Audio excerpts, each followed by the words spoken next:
Okay, welcome, ladies and gentlemen. This is PernellBobby, your AstroShaman. We have a special guest today.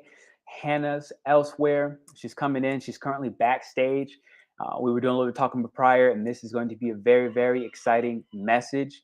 So, with that said, go ahead and hit the thumbs up and the likes button early. I wanted to kind of just go ahead and give some recognition and appreciation to Hannah. She's one of the first astrologers that I found myself watching years ago. I don't know how many years ago. I really don't. I don't know what video I clicked on, but I remember seeing her years ago. And then, boom, out of nowhere, she disappeared. And it's like, wow, 3, 4 years later, she's here, she's backstage. And that's absolutely incredible. She's somebody that, in the meanwhile, over the last couple of days to weeks, I've had other astrologers reach out and go, wow, like she's a really, really good soul. And that is super important for me on my journey based off of just other human design things that we might reveal today. So that said, I'm going to go ahead. I'm going to take a moment to bring Hannah in and say, welcome, have her introduce herself and spread the love. Okay, so Hannah, here we go. Hi, Pernell. Hello, everyone. Pernell's audience. Hey to my audience as well if you're watching. Good to be here. Thank you so much for having me. I'm excited to talk about Pluto and Aquarius. Absolutely, absolutely. So, just to start off, Hannah, what are you most excited about today? I mean, we have a roster of different things that I already kind of put in the chat. The eclipse just passed, okay? Mm. And a lot of that was opposite. A lot of Taurus energy being the sun, being Mercury, being Uranus. We're going to talk a little bit about what that means for people. I hear some financial terrors for people talking. Taurus always has to do something to do with money. How my Uranus brings some impacts in. Jupiter and Taurus is starting to happen, what these implications might mean. But one of the biggest expertise you're bringing, I know, is around Uranus through the signs. So overall, everything I just said, what are you most excited about today? Oh, I am really excited to talk about Uranus through the signs, in combination with Pluto being in Aquarius. But even what's sprung to my mind is just the fact that we're going through this Uranus Cassimi today and we're Mm-hmm. recording it today. I just find Mm-hmm. that so aligned, if you know what I mean. But Right. then when I just a funny thing, with Uranus being where it is, I had an accident with my coffee machine earlier, and I was just like, oh, yeah, just the sudden changes to do with Uranus, and there was just mess everywhere, and it took me like 30 minutes to clean it up. But yeah, I just like to connect, and I can't wait to talk about whatever springs to our mind, from our experiences, and just having fun today. I think overall, yeah. Absolutely. Absolutely. No, it's funny you say that because, like, I have my little dish drain. So, like, thinking of resources we own in the home, Venus just shifted into Cancer. And for some reason, like, I've noticed for the last 2 days that it was dirty, and I was like, okay, I gotta clean this. And time seems like it's like on the horizon. These lives about to start, and for some reason, I just got so much anxiety. I was like, I need to clean this right now. Like, it's just, I don't even know where it came from, but it almost like this anxiety and rose in my body. I was like, I need it clean. For some reason, it related to like that being clean equated to like a clean mental space coming into this today, and so. Whatever it is, I'm sure we're going to uncover it. Uranus is conjunct the sun today. The Yeah. Kazemi just happened. So how might the Kazemi be showing up for us? That's one of the things I heard you just mention. Yeah.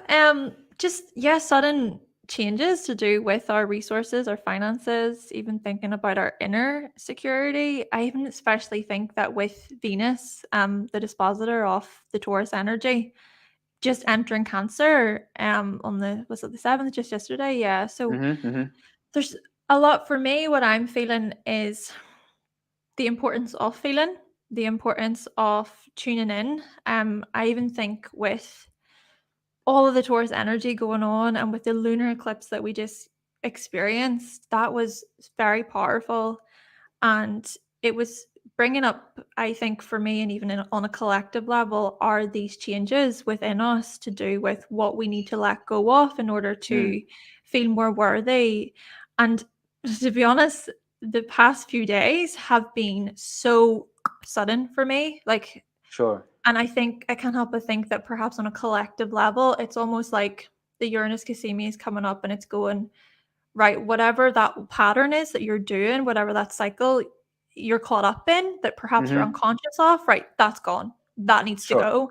And Sure. that's such a like like an awakening. Uranus energy is like the awakener, and the shift in consciousness, the shift in, right, you need to change this. But then there's that part of our ego, right, with the sun. The ego is just like, especially in Taurus, I like my habits, I like doing what I do, but Sure. Uranus is coming along, and it's given us an opportunity to make those shifts. And it's Hmm. harsh truths. I know for me personally, some really harsh truths, maybe for a lot of people out there too. But those harsh truths can, in a way, like set you free Sure. if you allow them to. Sure. So I digged a little bit in on a human design chart. I'm not sure how well versed the audience might be on a chart, so I don't know if it's worth bringing up the chart itself. I have it on the back just in case. But if y'all really want me to bring the chart up while I explain this, just say it in the chat and I will. Otherwise, there's the sun currently right now is in something called gate 2, right? There's 64 gates altogether. The sun is in gate 2, as well as Uranus in gate 2, aka the conjunction, right? The cazimi happening. They're right in the same spot right now. And there are these 3 words that I just typed right here and put up on screen. There's a shadow frequency for all gates. There's a shadow frequency, there's a gift frequency, and there's something called a city, which is like beyond our human comprehension, right? It's like when we go beyond the gift itself, this is more like an Indian culture, stuff like that. Bring up the chart. Okay, cool. Sure, I see you, Bianca. Um, so, and I will do that. This dislocation that you see right here is a lot of what Hannah was just explaining when it comes to Uranus and Taurus, as well as the sun and Taurus, and this whole cazimi happening right now. Dislocation is referring to our disconnection to nature. Literally, it's pretty much that simple. It's like when you look at like Aboriginal tribes, it's like they didn't see themselves separate from a deer or a tree, a bird, or any living or inanimate living thing. It wouldn't matter. They realized that there was no illusion of separation. This dislocation is happening for us as a collective in order to allow our perception to believe we're disconnected from these things, whether it's a cat or this plant or anything living, just to help us find our way back to orientating. And that's kind of where, oh, I'm sorry, I think I put the wrong word. It's not enrichment, it's orientation. So change enrichment for orientation for right now. It's actually orientation. So we move from this dislocation of our higher selves being connected. And what's happened, what I feel is like with Taurus being the body, but Uranus part being that higher mind, right? It's like we're bringing that connection back into our body's intuition. And I've been finding that's taking more rest. I've been finding it like you until we like embody more feminine principles like receptivity and rest and just taking it easy and allowing, a plant underneath the ground to grow at its own rate without us trying to overwater it to make it go faster or put more photosynthesis and sunlight to make it grow faster, and just realize, look, the plant's going to grow and it's going to blossom when it blossoms. And we almost need it as a collective to be dislocated from our actual intuition outside of our body in order to reorientate. And what that started to do is kind of bring us closer to what would be considered in this gate 2 unity. I completely use the other words for gate 2 into gate 60, but whatever. And so everything I just said, bringing it back to an astrological understanding, how does that resonate with you, Hannah? Yeah, you articulated it so beautifully. I don't know hardly anything about human design, but that was so interesting to hear about how it connects that way. Mm-hmm. But I do think that you're onto something in that we are, I think, especially with Saturn being in Pisces right now, and then that's the one of the dispositors of Pluto, with Pluto being in Aquarius and everything. Mm-hmm. I think as a collective, we are gradually starting to shift more toward that receptive, open, more feminine energy. Mm. And that can be very difficult, of course, for a lot of people. The idea that slowing down and actually resting and taking it easy can within itself be very rewarding, because we're so conditioned to be like, you need to do, you need to go, you need to move. It's just constantly go, go, go. And with the same token, I think that you need to be practical about these things too. You know, you do need to be realistic. I mean, if you think about someone who has a house and a family and everything, there's a lot that that goes on for them. So it's not as black and white as to say, oh, you need to rest more, etc. You know, you have to kind of take Sure. into consideration people's unique experiences, and maybe even Uranus is kind of pointing toward that kind of uniqueness within us all. And Pluto and Aquarius too is kind of saying, right, you got to be cautious of the, you know, pigeonholing and black and white thinking, and consider people as unique individuals on their own sort of paths and journeys. But I do still think that overall there is this overarching collective theme of, right, how about we tune in here? How about we give the body a chance? How about we stop neglecting the body so much? And, you know, living, we're so up here, we're so in our heads, which can of course be powerful and you know, helpful too. But it's trying to, I think what I was getting from what you were saying is this kind of the harmony, you know, the harmony between the mind and the body. And maybe Uranus, the Uranus Cassimi is kind of showing us that you can bring these parts of ourselves into this unity, if you know what I mean. No, absolutely. You know, you said something that covered more. At one point, it kind of covered where Pluto and Aquarius is at, and it linked to what would be considered. And again, for anybody that may not understand human design, don't get too caught up in what gate is this and that. Some may not. For everybody listening, don't get too caught up in what I'm saying. Hear the frequency as well, right? And there is what I had kind of mixed up before. What you said was this word structure at some point, where there's a certain realism, and you see that word right there, the gift frequency. There's a certain realism that's required because there are structures that exist, right? Everybody today cannot afford to rest for 7 days just because, right? Everybody today can't decide I'm going to go to Bermuda and just chill out just because I know that it's what my spirit and my body needs, right? So a lot of what in the beginning, while Pluto is in this retrograde phase, up until about, I think it'll go back to about 27 degrees in Capricorn.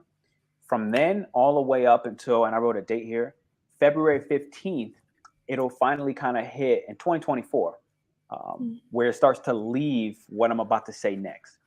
And there's this limitation. When you think limitation, this is a lot of Aquarius energy, right?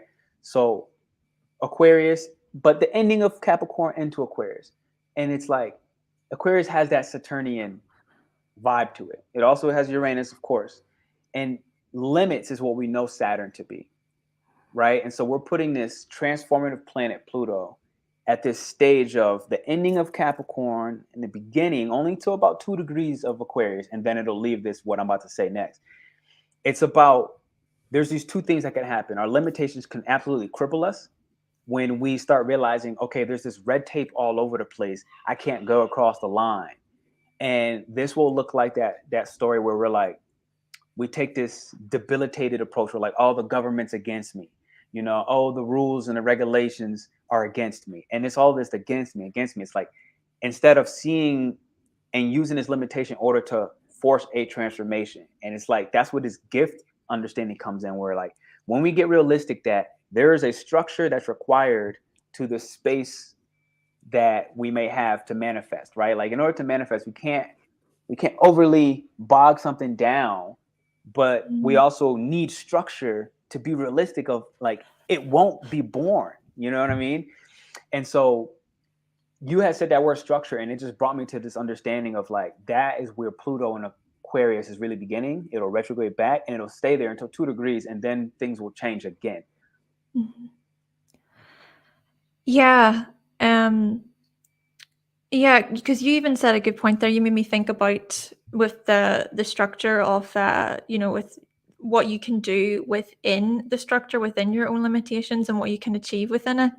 But then what sprung to my mind is often we can be so set on a plan, right? If you think about, oh, well, this is my 25-year plan, and this is what I want to achieve within those 25 years. But I think often we can be so like focused on it, and everything in our Sure. life has to be planned and structured in that way toward it. But what if there was another way? Or what if, along that path, there were other sort of limits within themselves, because we're limiting ourselves from maybe a different opportunity, a moment of growth, something else could to come in. And that's something I've been learning within my own life, and maybe even with Venus being in Cancer the way it is, and the information here about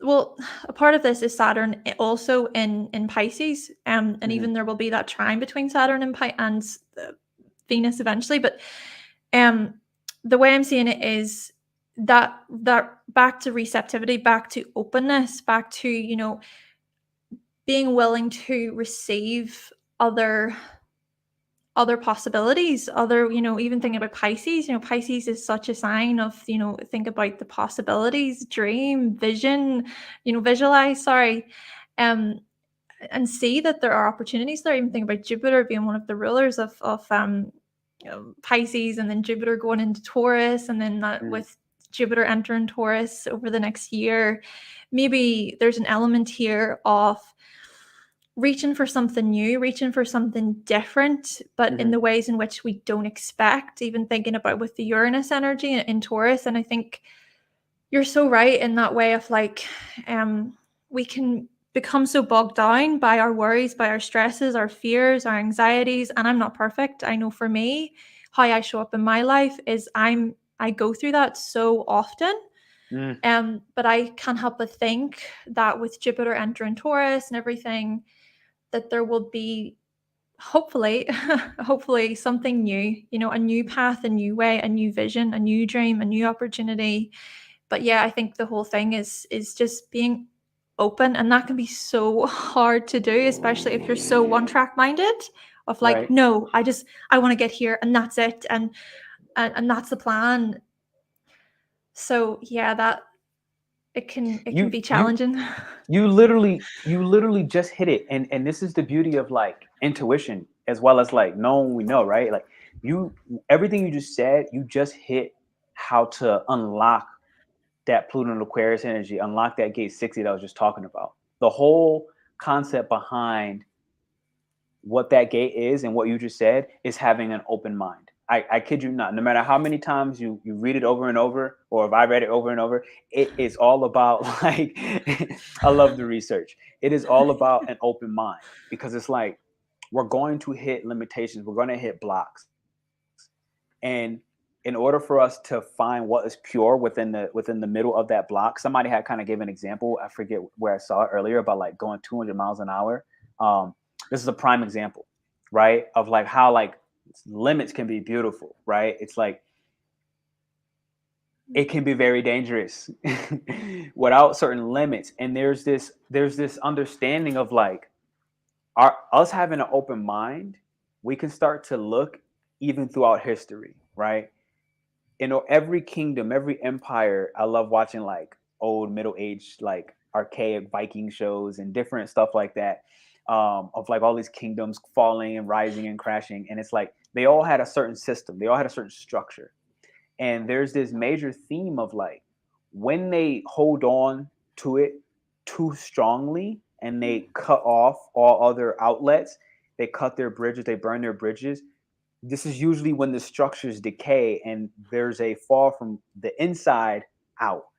And it's just, if we look at modern times, it feels like the two things I'm seeing that are major is like our language, like literally our language and our thinking can be these structures that combined us, religion and even science. Not that any of those are bad, but like when we get so rigid on you follow this to the T or else, it Mhm. doesn't give us the space to allow change, which Pisces energy will always do, right? Any mutable signs, they're always going to present change. Mhm. Yeah, and I even think about that idea on on an emotional, unconscious level, you know, where Mm-hmm. we can get so caught up in a subconscious pattern where we think, oh, I'm never going to change this. I'm never going to change this. But you're so subconsciously, you subconsciously do it because it's all you've ever known, if you know what I mean. And then Mm-hmm. perhaps there's something then about the healing that can come from that, or the releasing of sorts, or being able to transform through that experience. But that can be really, really hard. And I'm communicating this because I know I'm just kind of bringing it back to my own sort of personal experience here, in that I am figuring out in my own life, my own kind of healing journey, that there's stubborn tendencies to me and my emotions, Mm. and those things need to be shifted, you know. And that it's yeah, I suppose it's tied to the ego. You know, the ego is like, oh, I need to protect this, I need to protect myself, I need to protect Mm-hmm. how I'm feeling here, danger, danger.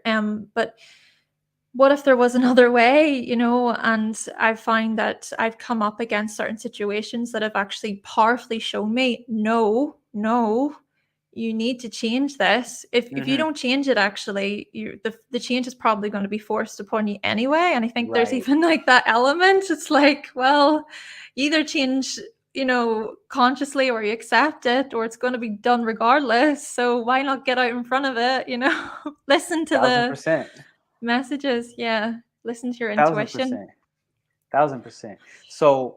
So let's do this.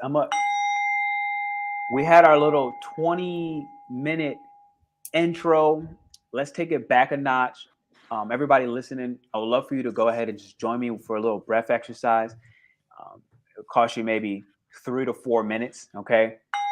And to just start off, I'm gonna have you just like line up your spine, just kind of sit upright, relax your shoulders down. Sometimes it helps me to just move my shoulders a little bit, move your jaw a little bit, and let this bell just kind of carry you away. And the first step I'm gonna have you do is, if you're clenching your teeth, just go ahead and let them go. And again, like I said, sometimes I move my jaw, and it just helps me to realize, like, okay, yeah, I was clenching a little bit. And then now I'm gonna have you just take 7 seconds to inhale, very slow, very quiet. Not even you should hear your breath. I'm just gonna inhale slow, soft. 6 Mississippi, 7 Mississippi. I'm gonna take an exhale and just let the air walk out of my mouth on its own. And again, I'm gonna take another 5 seconds on the end. 1 Mississippi, 2 Mississippi, 3 Mississippi, 4 Mississippi, 5 Mississippi. And I'm gonna let my ears just melt. Notice my shoulders relax and they drop down. My mind became light. And as I take a soft inhale for 6 seconds, 1 Mississippi, 2 Mississippi. I notice my mind floating like a feather, drifting in the sky, aimless. 5 Mississippi, 6 Mississippi. I'm just gonna let the air escape in its own natural way. As my jaw gets heavy, my eyes get heavy, my ears melt down. And this last breath, I'm gonna take it into my heart as I inhale into my heart for 7 seconds. And I notice my heart, a very bright lime green color, just opening up, radiant, vibrant. And anything weighing down on my mind and my heart, I just let it go on this exhale.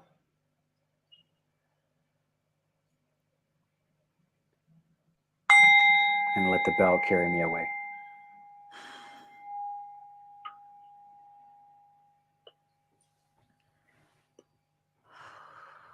Thank you all for joining me with that little breath so we can take a moment to align. Also want to say, check out Hannah's Cosmic, sorry. I said Hannah and Cosmic together. Check out Hannah's Cosmic Warriors Club. The link will be down in my bio on my YouTube as well as in hers up at the top. All right, hit the thumbs up while you all here. Thank you for joining for that exercise. Now we're all going to be able to listen more intuitively and just drop back in tune. All right. And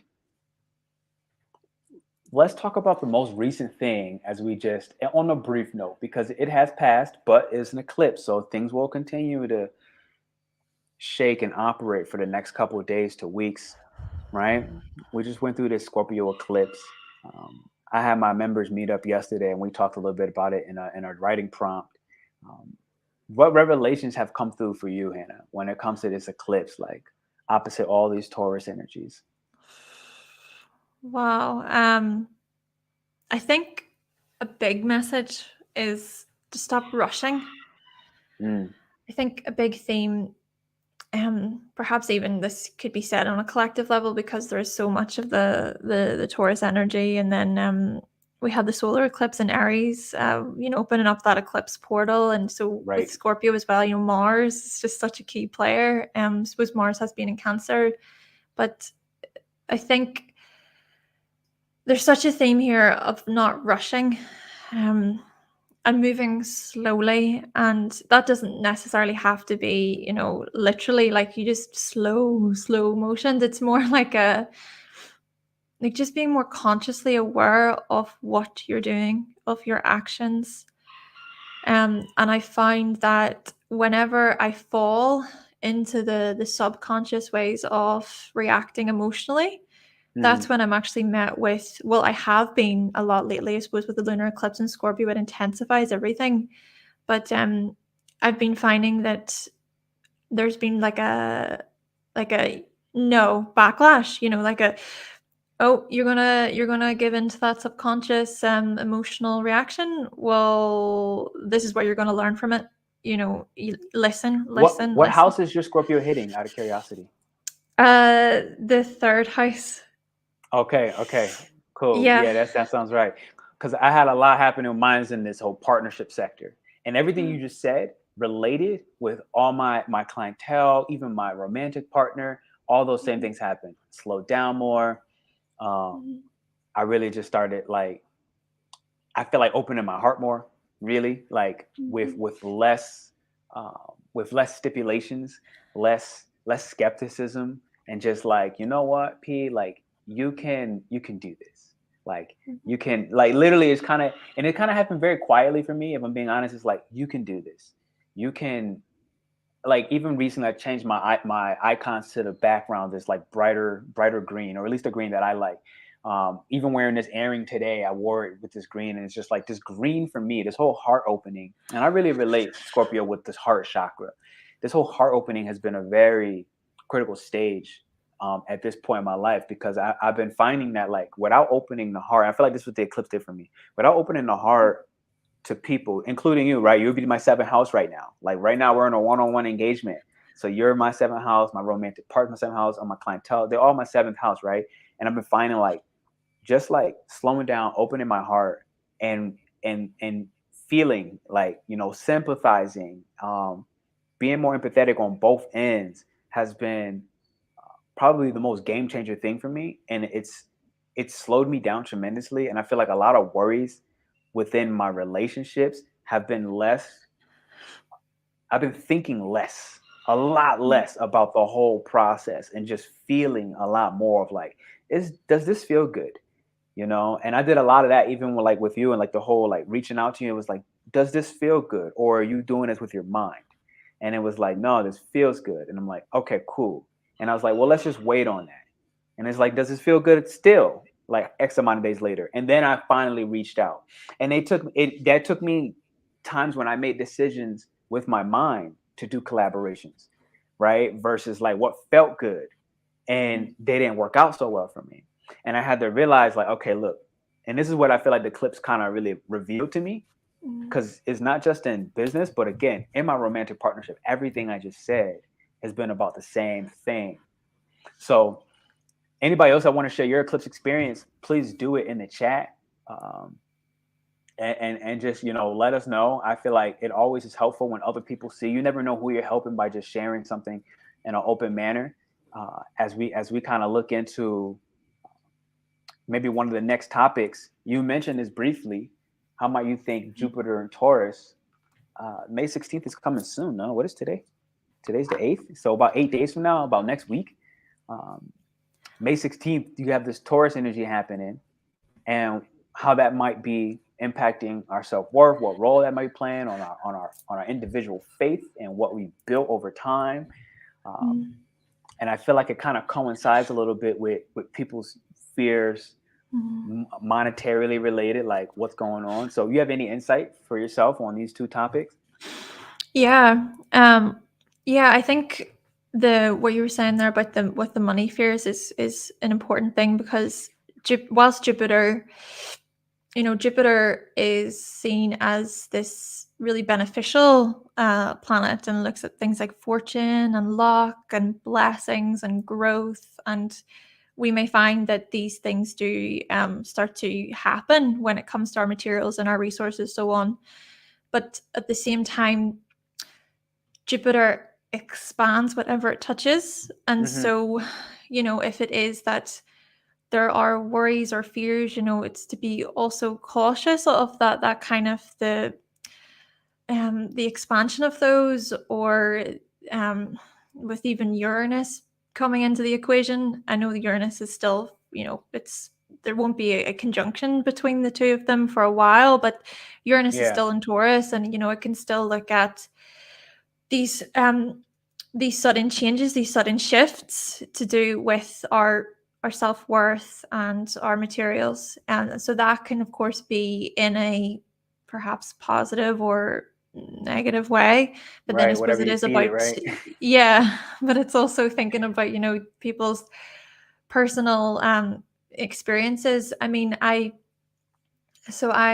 recently, it was the other day, and I discovered that my local butcher shop is closing because the staff there are being made redundant, and that's happening actually at the end of May. So, and that was quite a shocking thing, because that butcher's had been there for over 10 years, I think, maybe even longer. And whenever I first heard the news, my instant thought was, what are you going to do? Where are you going to work? How are you going to make a living? And I know that it is about, okay, well, that's survival, I guess. You have to find a new way of income and everything, but it doesn't take away from the humanity of it, if you know what I mean. It doesn't take away from a company just, sending you an email and saying, oh, sorry, we can't have you anymore, or employees just being, released or told to go, if you know what I mean, after so many years of service. It's like, where's the humanity in that? And it's so painful for a lot of people. And then I've been thinking too about so I have a friend, and she told me about the Great Resignation, I think it's called. So it was the whole thing of with the pandemic, and a lot of people were realizing that their employers, their recruiters, they didn't care. It's just like, oh, well, no, you can't work, so we're letting you go. And what were people supposed to do in that time? That was so hard for a lot of people. So I think many people actually had this awareness of, like, actually, I deserve better. Sure. I deserve so much better Yeah, than, that why should happens. I work for you? Do you know what I mean? And I think the pandemic within itself, yes, it was very hard for so many people, but then it also gave like this shift of value, right? The shift of, do you know what? I know my worth, and why Right. am I contributing, or why am I allowing myself to work for a company or an industry that doesn't care about me and my needs and my, my life? And so I can't help but think, with Jupiter and Taurus, there may be even more of this boost, right? This kind of boost of, I do have what it takes actually to, to maybe go out and make a living doing something that I really enjoy and I really love and I really appreciate. Maybe there'll be more of that. But then it's also looking at, again, the flip side of it. You have to kind of think about the positives and the negatives with it. Yeah. I think my internet just hit a little boop boop. I think it just went in and out for half a second. Can you hear me pretty clear, Hannah? Yeah, I can hear you. Or am I staticking? Your image isn't the best. The Okay. image itself, it's quite blurry. Yeah, I'm hoping that has its own moment to bounce back. Yeah. um Okay. So image is a little blurry, but you can't hear my voice pretty clear. I can hear your voice. Yeah. All Can right. I don't So know? Can your audience hear you? Okay. yeah, if y'all can let me know in the audience if you can hear me, then that'd be dope. Um, okay, sounds good, but the image is blurry. All right, I have a feeling it will pass. I have a feeling it will pass. Yeah. So if you can I hear my think it's voice, starting then to. okay, cool. No, everything you said was so on point. I feel like that whole 2020, the quarantine, I think that was what Saturn and Aquarius when that was first starting off. Mhm. So everything I said, if you caught the earlier beginning, understand that when Saturn and Aquarius first started, when it was leaving Capricorn, that same gate 60 would have happened, right? Up until 2 degrees of Saturn.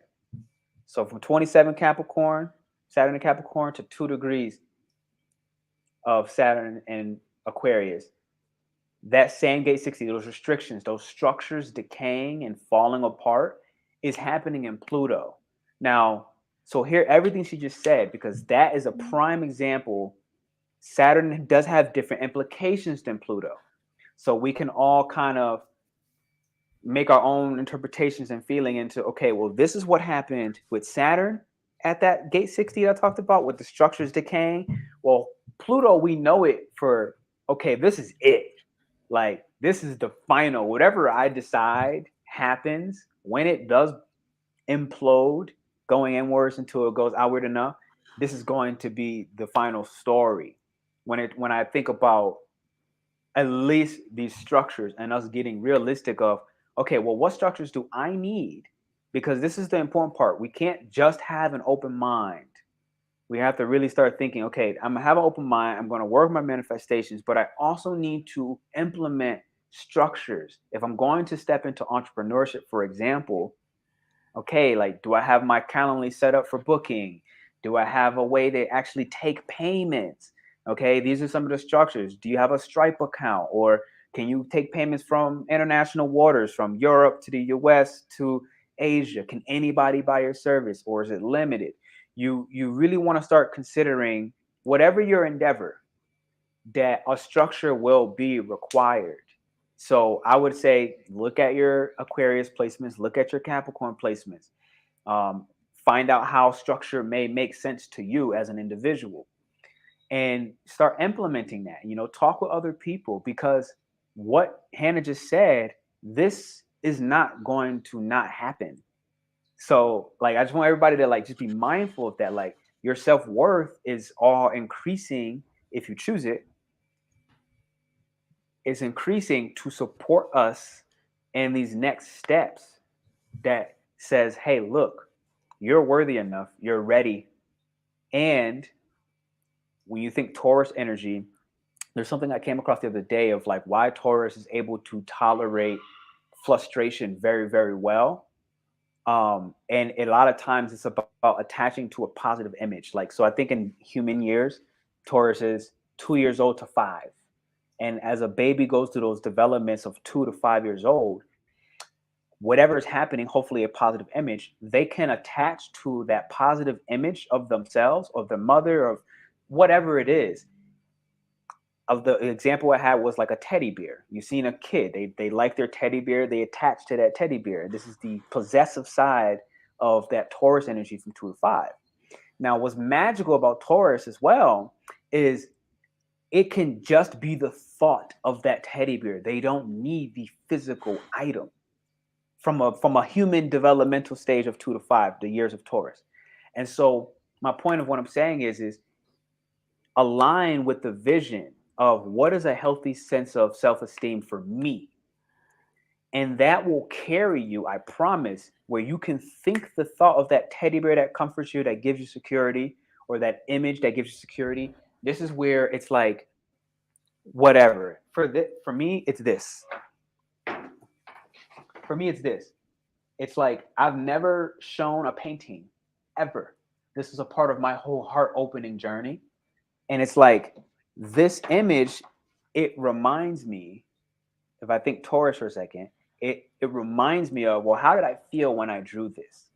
And how I felt was just, honestly, I felt like Picasso in a little bit. I was just like, I was expressive. I felt courageous. You know, I was like, look, this is for me. When I made this painting, I was like, this is for me. I don't need to show this to anybody. It's for me. It's my own art project. It was my first painting canvas that I ever did.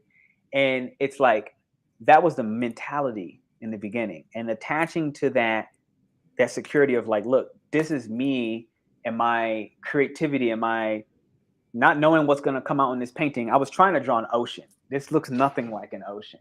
I was aiming for an ocean, but what came out was whatever this is, right?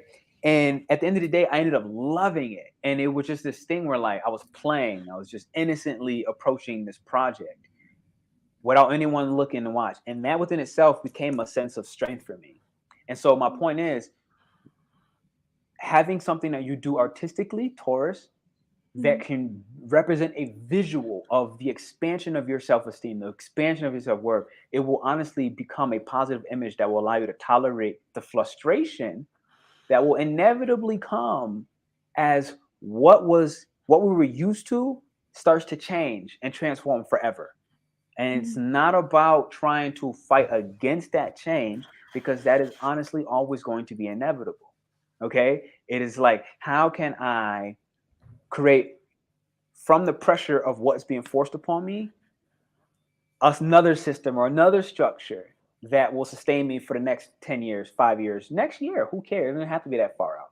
And I feel like this is one of the very like challenging things that's going to happen, because it's going to create this illusion that we were ever separate from our self-worth in the first place. And we're going to have to address that. And I feel like Scorpio energy really brought that up. It was like, look, we want you to get to the core of things and realize like you were never really separate from your self-worth, but we needed you to take this journey to believe that, to realize that, nope. And that's kind of what happened for me. If I'm being honest, that's what happened for me. I thought I had less confidence. In all sincerity, I really didn't respect my worth to what I feel like I do today. And I had to take that journey to realize, okay, Pernell, these are the things you've done that were really not worthy of your time, not worthy of your money, not worthy of your energy.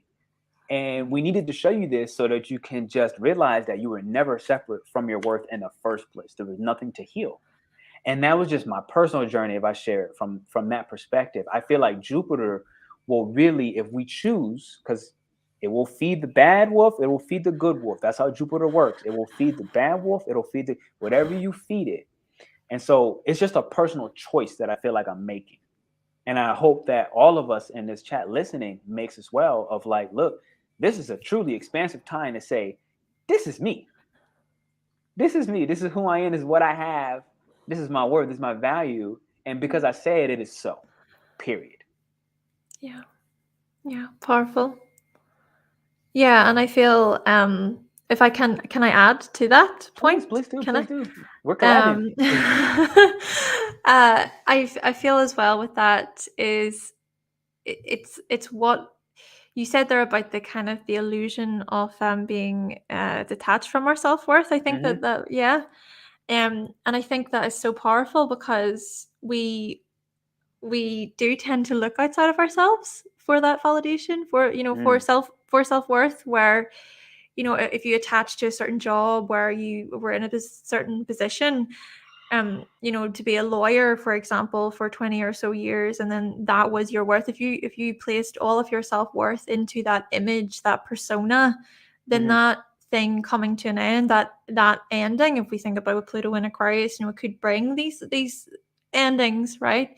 That could then perhaps result in this kind of identity crisis. It's like, well, who am I? Who am I if not being a lawyer? Who am I if I'm not, if I'm not an astrologer, for example? That sprung to my mind. It's like, well, where's astrology headed? Pluto in Aquarius, it could point toward these huge changes when it comes to astrology, rises and falls when it comes to astrology. Will there be more planets that are going to be discovered? And then that throws more things into the equation. And yeah, my thoughts have been on this of, well, I wonder what could happen. And would it be this sort of this existential crisis of like, what am I going to do then? If not this, I've been doing it for so long, or I'm passionate about it, I love it so much, but what if it's ripped away? But I think the point I'm trying to get to is easier. I know this is so much easier said than actually done, Sure. But it's trying to recognize that our worth isn't dependent on that image. It's not dependent on that persona. And I think that was so beautiful that you showed, your artwork. And I think it's really beautiful artwork. It's really colorful and it shows Thank like you. your creativity, your talent. And I think that was beautiful that you said that, because that is such a representation of actually moving away from um the attachment, that attachment, and actually going, I'm going to create this thing, and I'm not doing it for money. I'm not doing it because I want to be seen. I'm not doing it because I want it to go somewhere. I'm doing it because I like it, and it Right. brings me happiness. It brings me Yeah. joy. It brought me joy. Yeah, and I love that. I love that. Yeah, it brought me joy. It was one of the most important. I mean, so like if I look in Placidus, for example, there's another astrologer, Voice of the Sacred. I don't know if you ever saw her. I think her name's Diana. Um, Oh, yes, she put up a post about like fifth house. I think fifth house and other things. For this instance, I'm going to say fifth house. If I look in the Placidus system, I have a fifth house stellium, and between my sun, my moon, and my Mercury. And she had said something about fifth house. She was like, fifth house, when you're doing art and you're creating, she was like, you're doing this for yourself. You're not doing this to show people.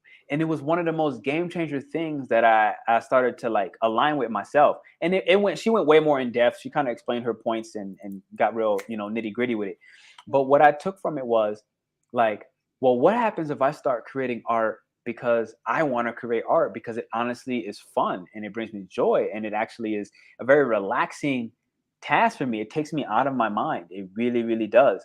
And it allows me to kind of just feel into my heart space a little bit and allows me to kind of, especially as a Scorpio rising, I feel like it lets me communicate what I just verbally can't say, if I'm being honest. That's what it really, really did. It's like, I mean, you can't see it in here, but at one point there was a raining hellfire on this exact. And I remember when I was painting, I remember a raining hellfire, and it's just like that's how part of it felt. It felt like I've had like dreams about this before years ago of like raining hellfire and buildings just crashing and literally the world being destroyed by some cataclysmic event, and it's like, but I've never communicated that out loud.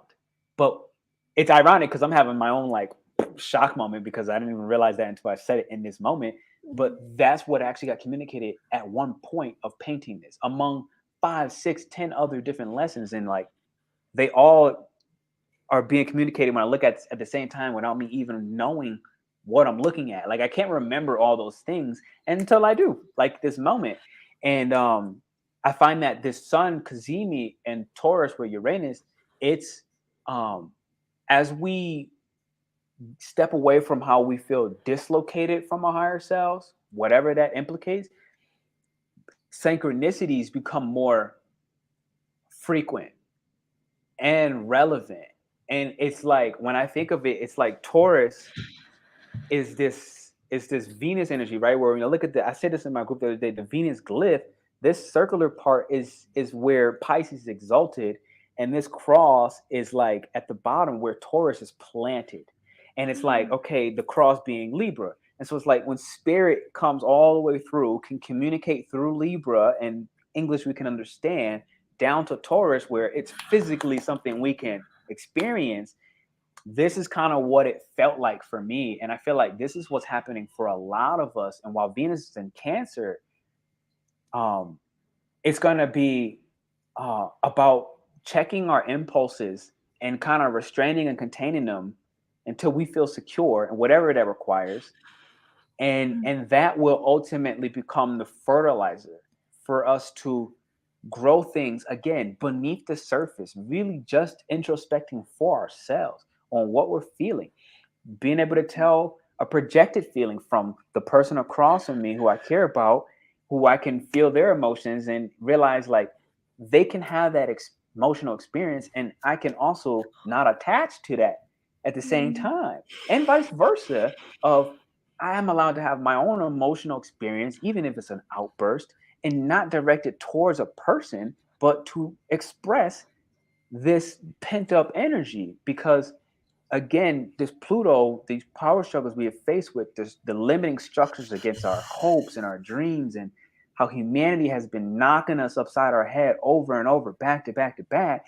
It's like, well, there's a beauty within that, because when we let that child go, inner child or otherwise, it's just this understanding of, well, you know what? We went to school and we were told 1 + 1 = 2. And that's not actually true in the realms of spirit. 1 + 1 = 3, because a man and a woman equal a couple. And that's a third element. And it's like starting to break these structures and open our minds and change how we see our dreams in the future today. Wow. Yeah.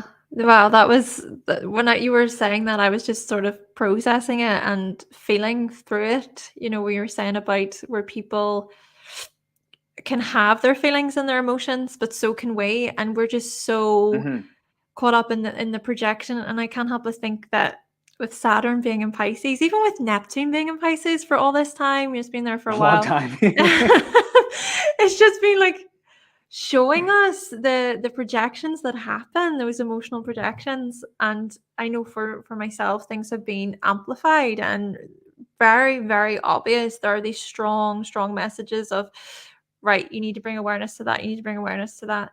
And the I suppose the key in it too is taking action. You just because you're aware of something doesn't mean that you're going to act on that awareness or change what you're doing. And I think that perhaps even the North Node moving into Aries soon, and even with Saturn and Neptune going to move into Aries over the next couple of years, is really going to highlight the action part. You know, that part of, right, this is me. These are my emotions. These are my thoughts. These are my feelings. That's you. And maybe it will show more of a clarity, but perhaps with the Nept, I know I'm kind of going off track of what No, not entirely. My mind is just kind of going this way.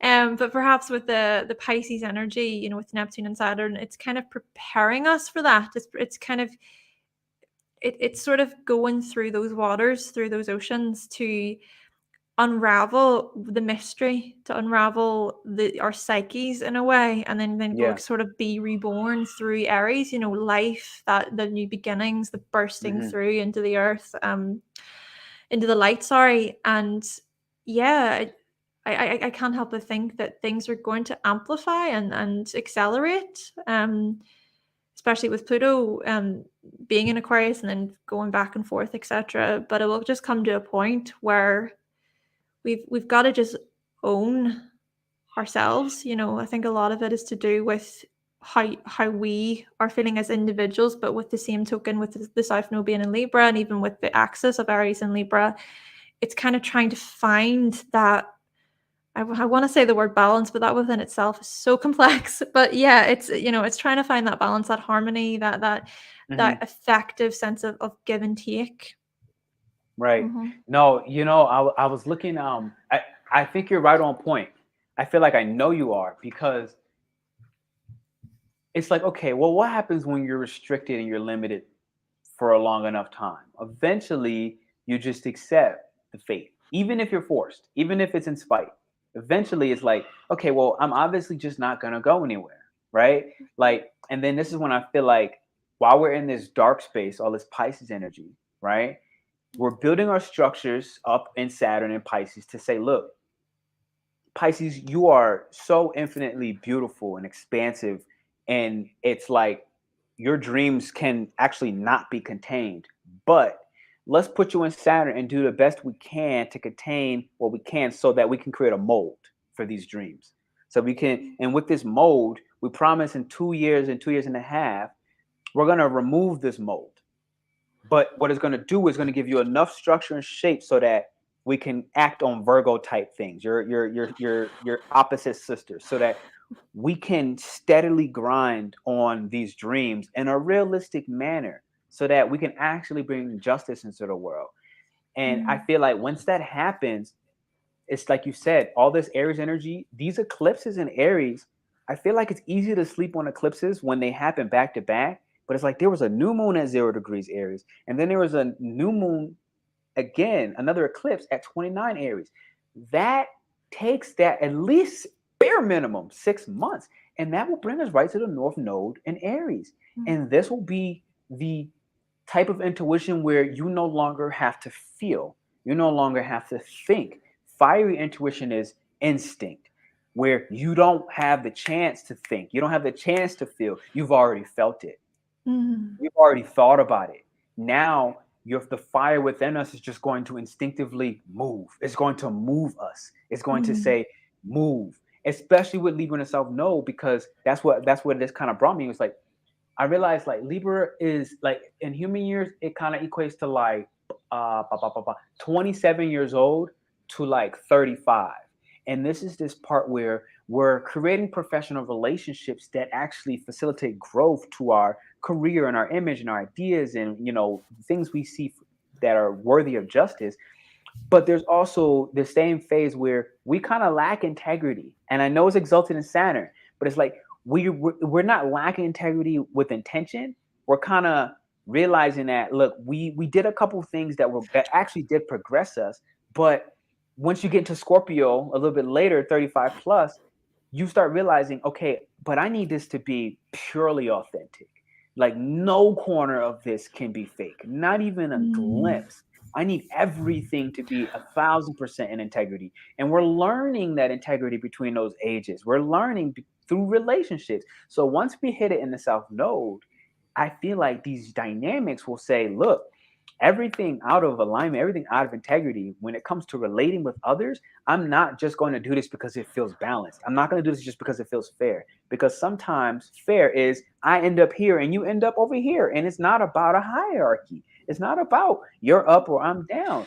That entire system is false. That entire system is illusion, and it's going to crash. I feel like while the South Node is in Libra, and that Aries energy to say, look, you know what? I need to do me right now. And there's nothing wrong with doing me. There's nothing wrong with being selfish. We're going to erase that narrative of being selfish as a bad thing and realize sometimes you just need to take care of yourself, period. Yeah. Yeah. What's up, Chicago? Yeah, and I feel like this is what's going to happen. And when you put the North Node back in Aries later this year, those eclipses are honestly going to activate the fact that I'm ready to step into something full time for myself. And the key when I say that is it might and it likely won't be on day one.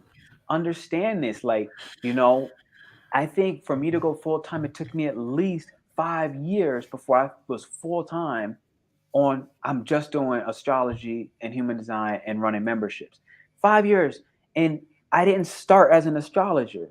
Like literally, I started in personal development, running group classes on mental tactics to, you know, progress yourself personally, if you will. And it did not start in astrology. It did not start human design. And I crossed paths with these things when I was living in Asia. I crossed paths with them. And I was like, oh, this is cool. But the Aquarius within me was like, but everybody in Bali is doing it. So I'm not doing it. It was just that simple too. Like the Aquarius part of me was like, yeah, but everybody else is doing this right now. So I can't do this.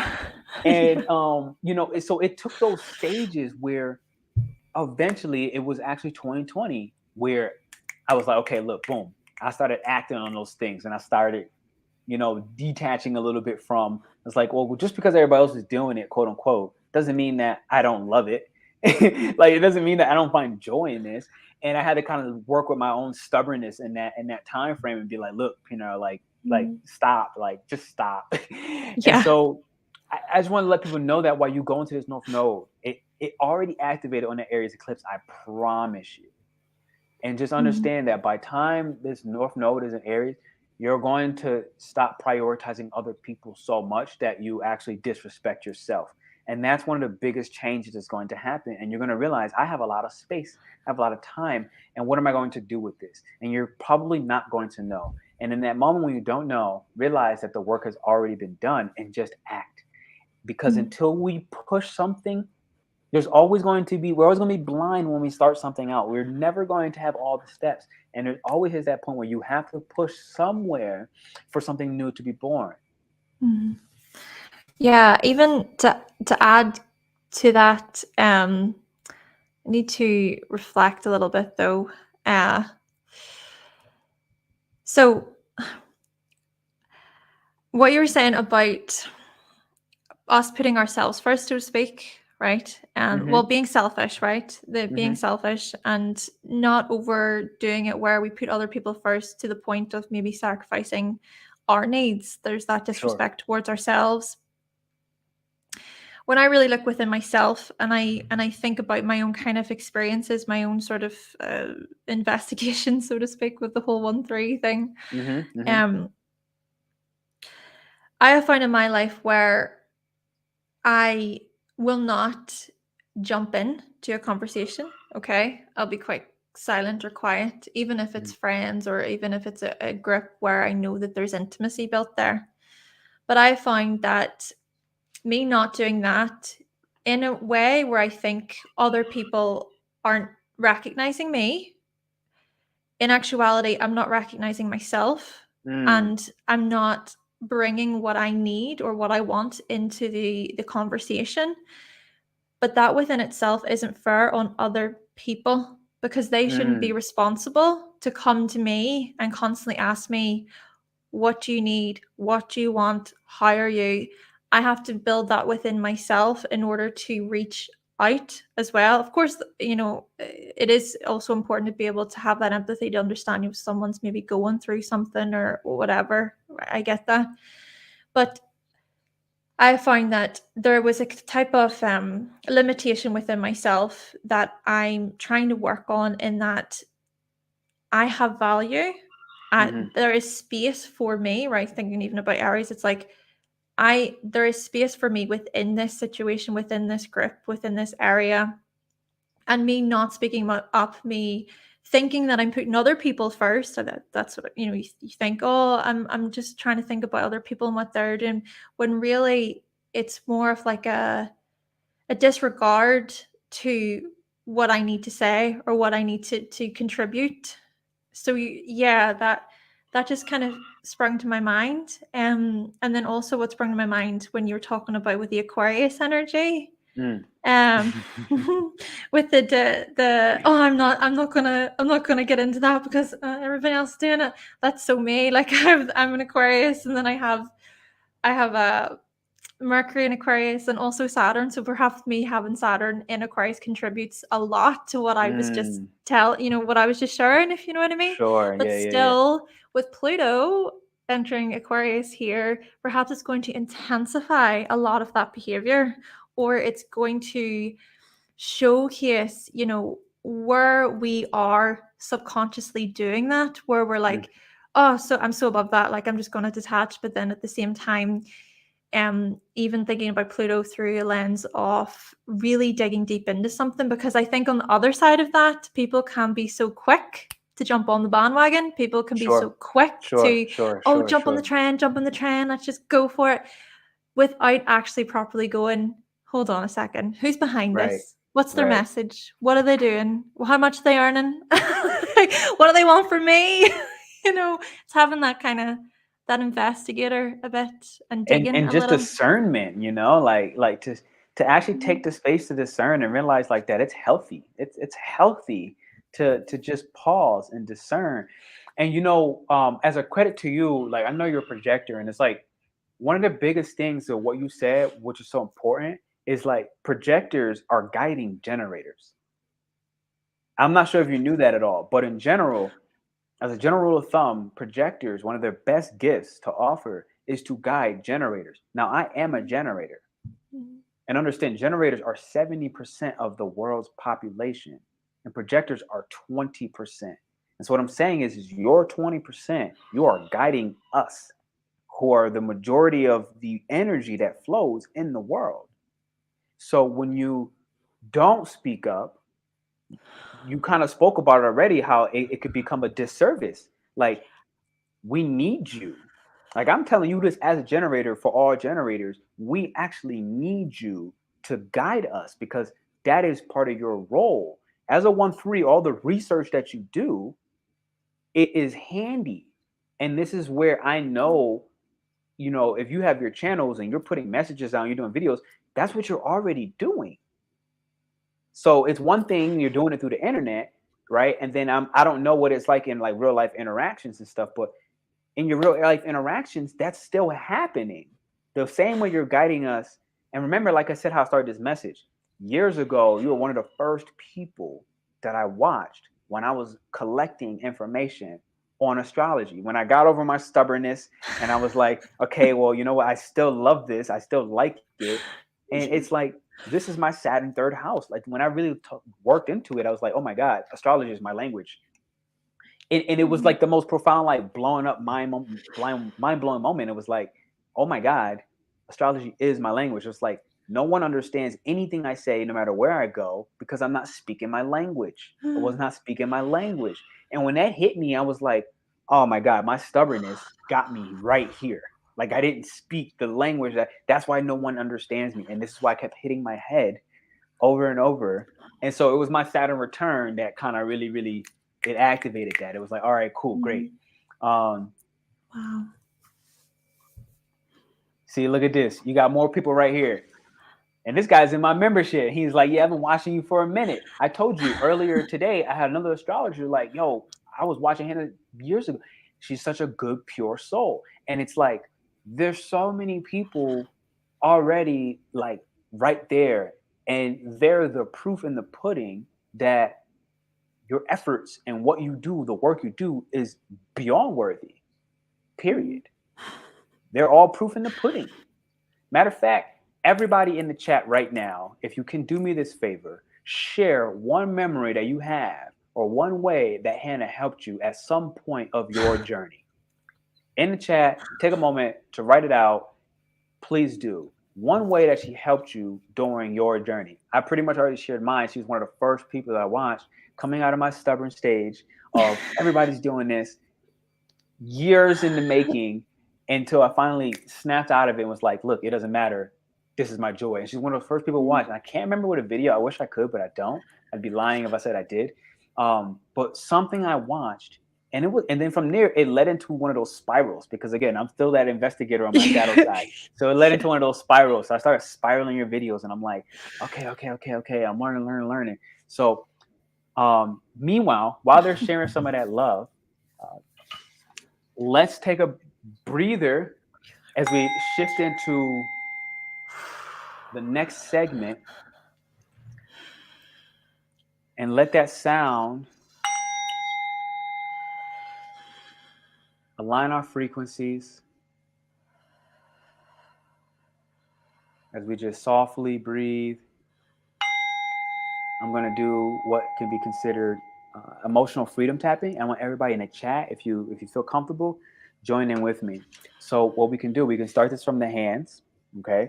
So I forget what's that. So right here, just take your thumb and dig into these hand points. And there's a lot of stress and pressure, especially for my creatives out there. Hands are Gemini, right? Very creative energy. We're going to press in here. These are some of these first original release points. And we're going to move to the thumb side. And we're just going to press in.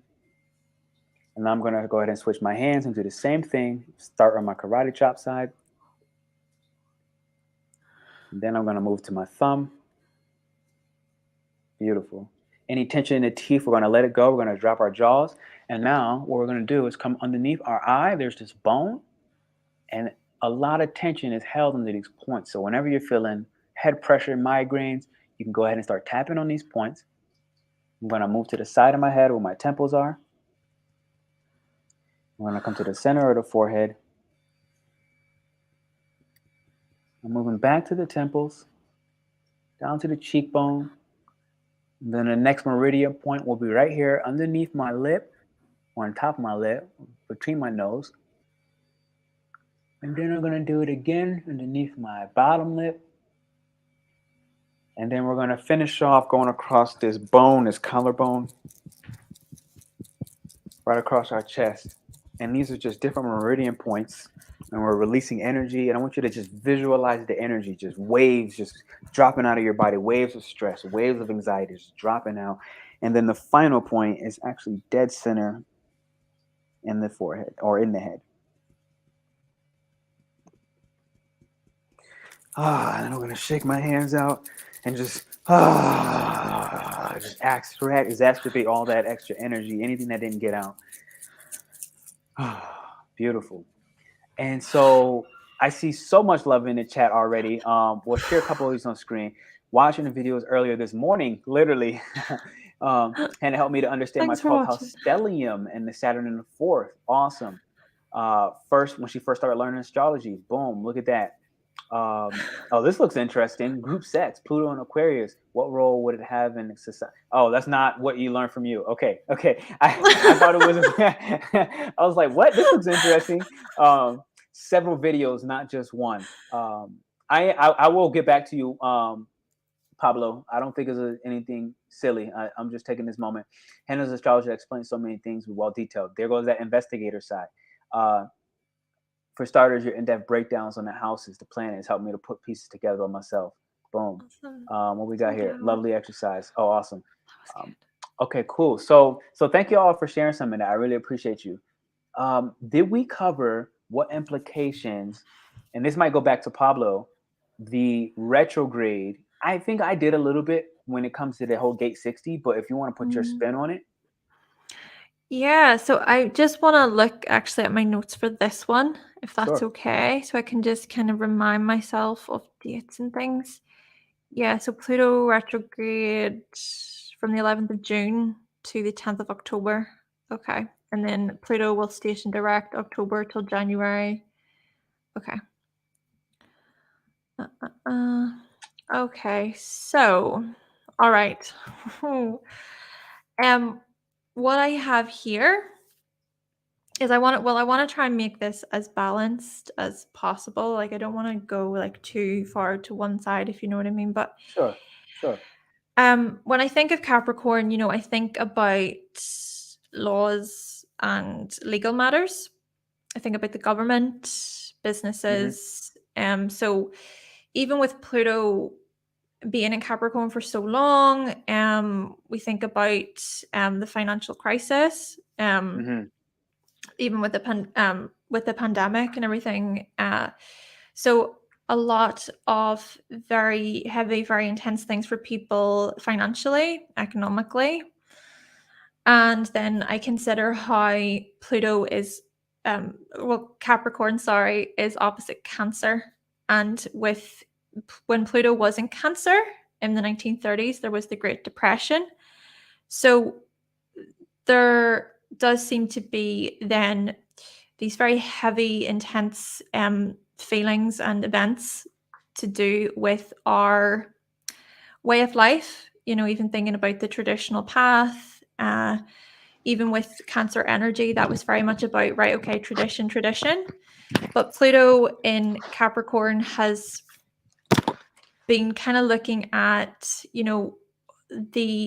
the rise and fall of tradition, or even people's outlook toward tradition, where a lot of people are even not necessarily going down a traditional path. And we don't even, and I think even the way society is built today, it's not just as simple as, you get your education, you get married, you have a family, etc. Life is so much more complicated today. But all of this is to kind of say,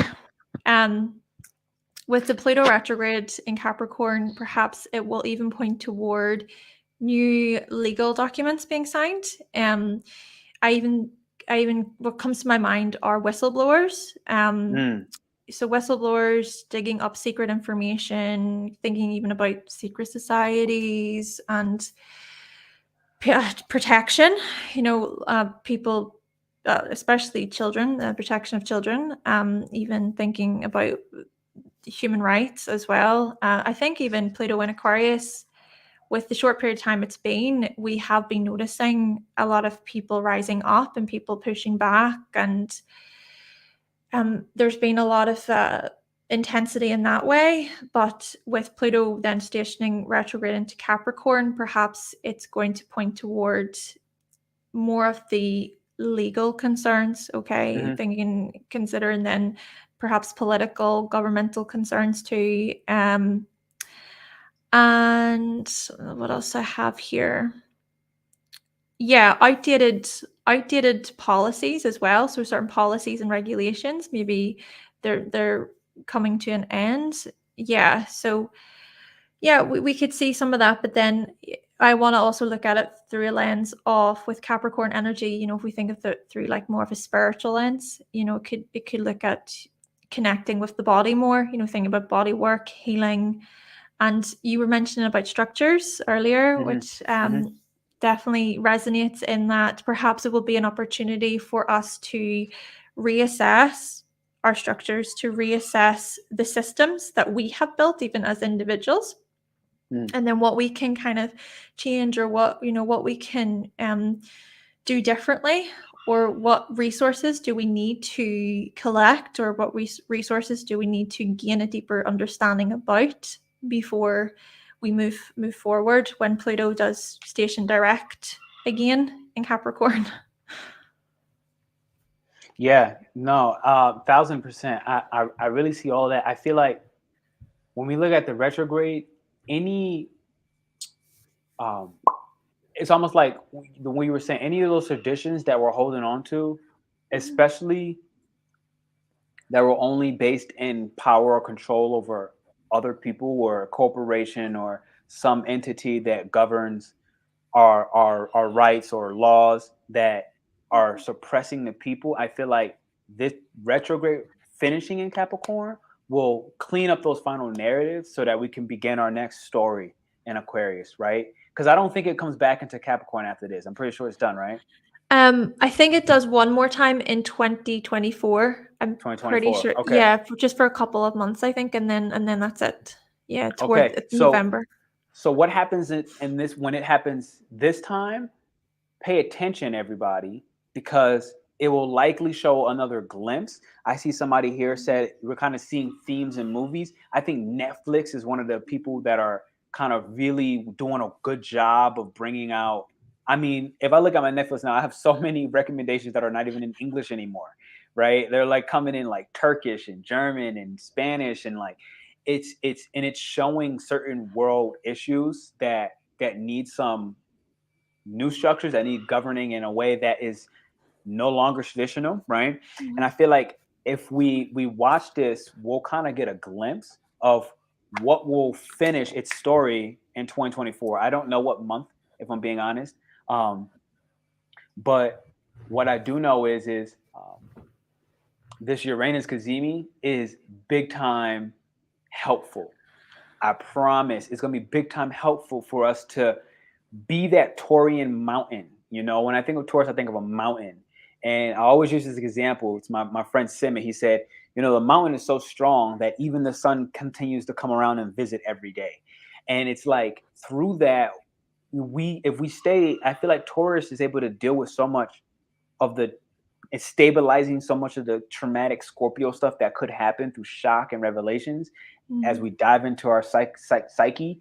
It's kind of like when you do a meditation where I remember doing a meditation one time where I went so deep I got lost and I kind of got scared. Like I was like, oh my God, I can't get back into my body. And I kind of had to like call myself from a whole nother dimension. So I'm not going to get too deep into that. But my point being, it was almost my body's stillness.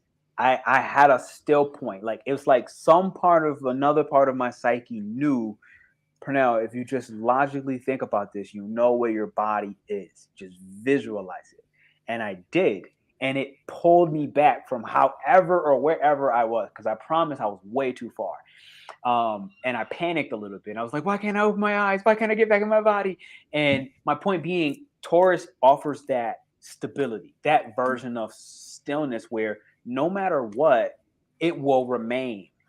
And I feel like this Kazemi is strengthening us to go ahead and deal with what happened at the first time Pluto was in Capricorn when it comes to certain regulations that may have stifled us, some of this red tape that may have made it feel limited, like, oh man, I can't run my company because of taxes, or, you know, because I don't have the startup money or funds. Now we're just going to be, look, we're going to have the proper synchronicities, I truly feel, with this Uranus Kazemi to the sun, because the sun really, it brings the light, right? Like it's bringing the awareness, it's bringing a conscious development on our higher mind is now taking over the lower mind, period. And so the lower mind is already slowed down enough to listen to the higher mind. When I say lower mind, I'm thinking Mercury and Taurus, while it's in retrograde.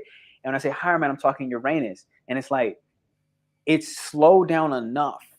Taurus is already slow. Retrograde making it slower and more reflective and introspective. Venus and Cancer is just saying, oh yeah, I'm joining in for the lazy party. Let's hop in the pool and amplify this intuition, right? And really get the message. It's like water can expand that intuition and it can make us feel more intensely and be more introspective. And like I said earlier, restrict more of our Aryan-like impulses, because the Aries energy is finishing out, right? Jupiter in Aries is going to do its last little stint. And so all those now moments, all those impulses, Cancer is when we first learn like how to maintain those emotional impulses and just wait to respond to the right stimuli, right? To the right projection. Because not all projections are bad. Just because you recognize somebody's projecting on you, that doesn't make it bad. It just is what it is. And it's like us moving beyond these morals of good and bad and start realizing like, well, what is. And I feel like ultimately that's what's kind of happened on these retrogrades. It's like, you know, when we look at the whole underworld aspect of Pluto, you don't need to do anything to these agencies or these limitations or these people that seem like they're holding you back. All you need to realize is, hey, you can build your own structure, and even while those other structures are there in place, because when they die, you don't want to not have been working on your own structure in the meanwhile, because now you will be structureless, and that can create a whole other problem. So it's like taking a certain personal responsibility to what is your collective mission, like separate from what you think you need to do to make money. Well, what actually feels like your divine soul is calling you to do? And as we just make the space for those synchronicities, I feel like this is what the retrograde in Pluto will ultimately transform for us. Yeah, that resonates quite deeply with me. Yeah, because what came to my mind there was even rituals, like finding a ritual that is really grounding or brings just more, what's the word I'm looking for? Grounding, and also like that consistency, and knowing Like that a there's yeah, that. like a familiar stability, something familiar. Yeah, and what was it you were saying toward the end? Yes. What else came to my mind there was the overworking. I can't help but think, because what you were kind of getting at about with working, and my brain goes to the Pluto retrograde in Capricorn will show us just how much we are overdoing it, overworking, overexerting Sure. ourselves, and what can we change. And it's listening then to what needs to be changed, so that we can then re-enter Pluto in Aquarius with that greater awareness, with that greater understanding, and more, like you were kind of beautifully saying there, about more looking toward that collective mission, something that's past just the just Basic the securities and yeah, something sure, that's sure. more substance, more depth even. Uh-huh. Yeah. Because you know, when I think Capricorn, I know we always hear career, but I always really felt more like it's a vocational house. You know, 10th house, Capricorn. And when I say vocation, it's like, you know, what's the measure of your service? Like, what's the measure of like your philanthropic efforts, like your philanthropy-based efforts, right? And I think vocation is like, it's not a job, it's a vocation, and it has your soul imprinted in it, like where you're not looking at wealth from a monetary standpoint, you're looking at it from a prosperous standpoint. When I think prosperity, it has your soul entwined into it, where if you are not happy at a heart level, if your soul is miserable in the process and you know it, you like, man, I'm making ends meet. But if you have that energy where you're like, I'm making ends meet, but, and you just know that there's something calling you that's more, it's like, well, can we remember that Capricorn is still a feminine energy? Can we surrender to what that higher vocational calling is, rather than, you know, listening to the brothers of Capricorn being Libra and Aquarius, which are like, look, let's just go ahead and get out there and get it. And it's like, but can we just like draw in that mission? And I feel like that's what's trying to really that's the psychological depth that's Pluto is going to require as it goes back into retrograde. It's like, can you align with a vocation, something that you really feel prosperous doing, and others, because Capricorn and Aquarius, all those last words zodiac, we're talking collective support. It's like, well, who are you supporting outside of yourself? And I feel like that's what is major. It's like, we can't, it's not Pluto and Taurus. You know what I mean? Like, it's Pluto and Aquarius, Pluto and Capricorn. Who are we supporting that's outside of ourselves? How can we use the resources at the top of the mountain that we've collected and distribute it accordingly without putting ourselves in a hole, without making ourselves unstable? You know, that's not the mission. You don't have to give more than you have to give. But how can we give more? And I feel like that's going to be a huge, huge game changer. Somebody asked about monetary in the chat. I can't say that I've done this yet, but I can tell you where I'm going. Okay. When I think Taurus energies, I feel like there will be well, there already has been a surge. And how can I make because I work on a US dollar, right? And it's like, it's crashing. I know that. It's obvious. I'm in Mexico. My dollar is not worth the same. I've been watching it drop and drop and drop, just gradually lower than it ever has. My US dollar is not worth as much in Mexico right now as it used to be. And that's pretty much in a lot of places. And so the research that I've been coming up with is like, okay, look, Taurus is about natural accommodations, natural resources. Gold, I hear, is for billionaires, millionaires. Silver, I'm understanding, are for thousandaires to hundredaires, people who can invest hundreds of dollars to thousands. You work with silver. If you have millions to billions, you work with gold, because I think the lowest you can buy gold right now is about $2,000. The lowest you can buy silver is about $30 US dollars. And so from what I'm understanding, the approach that I'm personally taking on this is instead of putting stuff in my savings, allocating what I would put in my savings into incremental profits on silver, knowing that it won't decrease in value. And I've been looking at this whole BRICS organization coming together with Russia, China, Brazil, South Africa. I've been looking at their astrology charts on top of that, and their formations, their meets. And I'm seeing that it will become a reality. Will it completely replace? No, I don't believe so. But what they're looking to do is their economies are backed by gold. Now, here's the biggest illusion. The US dollar used to be backed by gold back in 1940, but it's not anymore. So what am I saying? The way that other countries around the world, right now, the US dollar is the currency in the world, globally traded between oil, gas, petroleum, all those other big commodities in that Taurus natural resource element. They're all traded right now in the US dollar. What the attempt, from the best that I can foresee, is that they're looking to trade instead in gold. Russia and China are the largest gold holders currently in the world. They understand why the US is not backed by gold anymore. And part of that was because the US wanted to become this superpower, which they had their timeline, but I do not see it lasting. In all sincerity, Pluto in Capricorn blows up over the US. So do remember that the implosion, if you mark it, I think it's in like Wisconsin of the United States. Don't quote me if it's Wisconsin, but it's somewhere in the middle in these places where no one goes.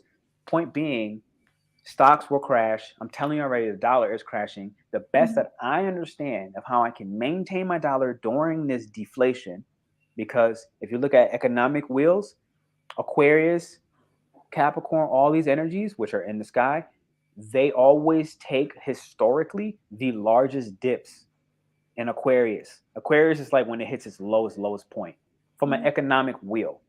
Okay. Even I'm looking at other financial astrologers that are like making blueprints.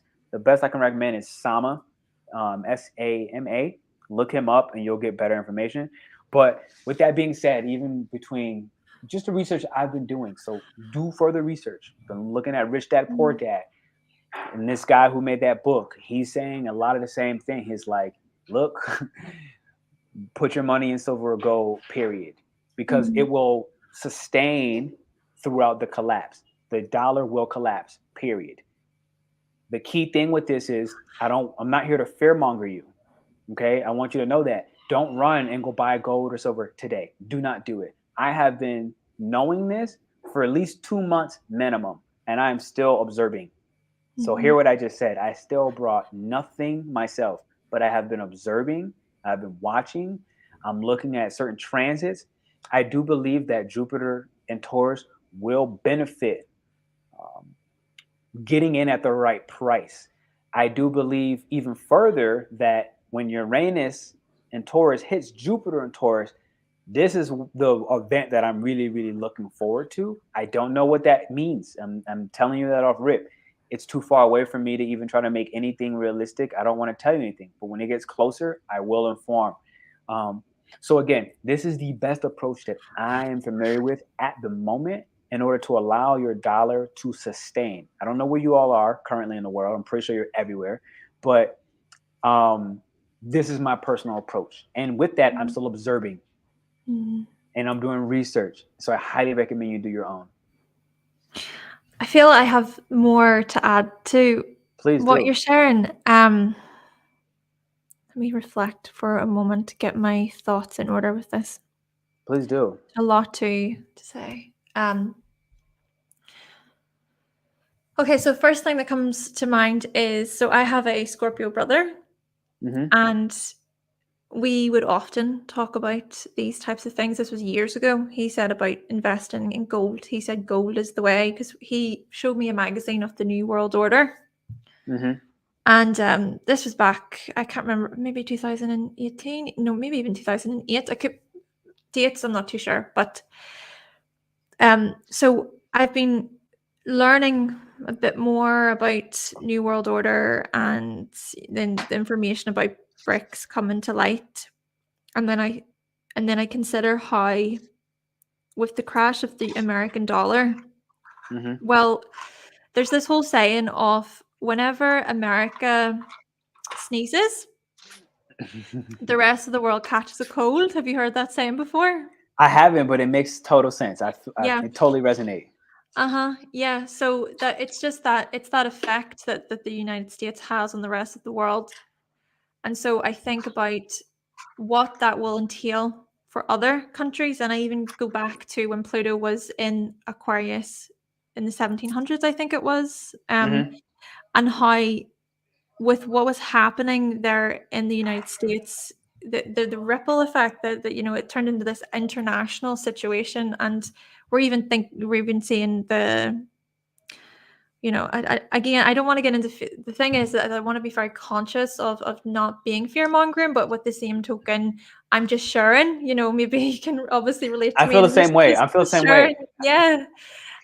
So with World War III, that the scarcity of that, the fear of that. However, I do want to look into those the astrologer that you mentioned, the financial astrologer. You have to let me know at the very end. You have my contact. I'll send them to you. I'll send them to you. You're gonna really appreciate it. So obviously, people like that astrologer have done their research and everything, but I'm just coming from a very basic standpoint when I'm about to share here. So if we think about with digital currency, I have noticed videos online. I think it's in the Netherlands, and there was a chip that was inserted into their hands, in this section of their hands. And the whole point of it was they would scan in Netherlands? In Netherlands, yeah. I'm pretty sure it was Netherlands. Correct me if I'm wrong. But it was Western Europe though. It was in Europe, yeah. And my God. They were scanning with the codes, and they were being interviewed about it, and people were saying, you get mixed opinions about anything, don't you? People are like, oh, it's easy, whatever, and then other people are like, it's quite, like dehumanizing in a way. If you think about it, you're putting that into your hand. But upon reflection, there have been people in the past who have been trying to warn us about these types of things. But then they're seen as, you're a kook, you're crazy, that's too out there. Sure. But it's interesting to see that, I'm not saying that all conspiracy theories are correct. I don't believe that. But it is interesting to see how things are unfolding in that direction. Yeah. And if that is the case, if that is where we're moving and that is going to be implemented, I think that brings up a lot of human rights concerns. And I can't help but think that Pluto in Aquarius Pluto will and Aquarius all the highlight, way. All yeah, the way. will highlight this. And even with Uranus, Uranus will move into Gemini, I believe, in 2025 for a little bit, but will be there from 2026 to 2032. Uh-huh. And so if you think about Uranus and Gemini, Pluto and Aquarius, both are very technological in their own ways. Yeah, hands, That's the yeah. hand. It's literally the Yeah. hand. Yeah. So, but what comes with that, right, is, well, the questioning of human consciousness and the Sure. questioning of human rights and the questioning of freedom of speech. We're even seeing that with, cancel culture and everything today. But Mm. if we are connected in this very electronic, technological way, if we're so connected in that way, where it's even our bodies, I don't want to be too out there, but who's the person, who's controlling that? Who can switch a button and go, I don't like that, switch off, or Somebody. that's not appropriate. Somebody can. I promise you that. I promise you somebody can. Because, somebody's, when they mention the digital currencies, and I had some of these same fears. And you know what's ironic? In 2017, a show called Blacklist came out. I don't know. Have you ever seen Blacklist? No. Oh my God, I love it. I'm totally addicted. And the simplicity is, it's just this international criminal is a confidential informant for this like private FBI branch. That's just the simplicity. He's completely connected with the underworld of crime. He's literally like Hades himself in Pluto, right? He knows everything. He knows everybody. He knows every criminal. And he, one by one, offers criminals to the FBI that ends up kind of helping him as well. So it's literally like Hades incarnated, right? And point being, this show came out 2017. I'm only just watching it now. There is an episode, not kidding, where one of these computer tech guys stored all his records, his financial stuff. He even just waved his hand to his computer because of this chip that was in his hand. And that was already 5 years ago on a TV show, right? And so, point being, the technology has been there. Uranus and Gemini, we're going to actually get into that right now between Gemini, Cancer, and all the Uranus series. And I think that would be the day for us. But when you look at digital currencies, I'm surprised to hear it has already happened in the Netherlands. I was like, oh my God, that shocked me. But when we talk digital currencies, I've been really playing with this. And that's why I'm kind of shocked, because I was theorizing everything you had just said, and just in my own little world too. Like, I didn't even really talk about this. And actually I did with my partner's dad. And I told him, I said, hey, look, it started with the gold and silver talk. And then I went into the fact that, okay, look, digital currency is going to happen. And when I looked at it, I seen it as like this, like there's going to be a divide, a split in society, where some people are going to go, I am not registering my hand in this chip. And other people are going to pretty much flock like sheep in a way, without disrespect. And they're going to say, yeah, but I don't know, this is too scary, I'm just going to do it. And I've been realizing that you're now going to not be able to book a flight if you have an outstanding parking ticket. They're going to say, no, you have to pay this parking ticket before you can buy this flight. And it's like, well, I feel like with Pluto being a part of debts, we're not going to be able to manage our debts in the ways that we used to. The people, Aquarius, are not going to be able to manage our debts. Because it's like, well, what if me going to Africa gives me my spiritual awakening that teaches me this is what I need to do to make money, but I can't even go there because you're telling me I have to pay my rent. Whereas, like, you know what I mean? Like, and I feel like this could really happen. It could be a true story, a true narrative. Now, to eradicate the fear mongering part of this, understand that this transit is 20 years. So I like to remind people that life is way bigger than my 100-year life cycle.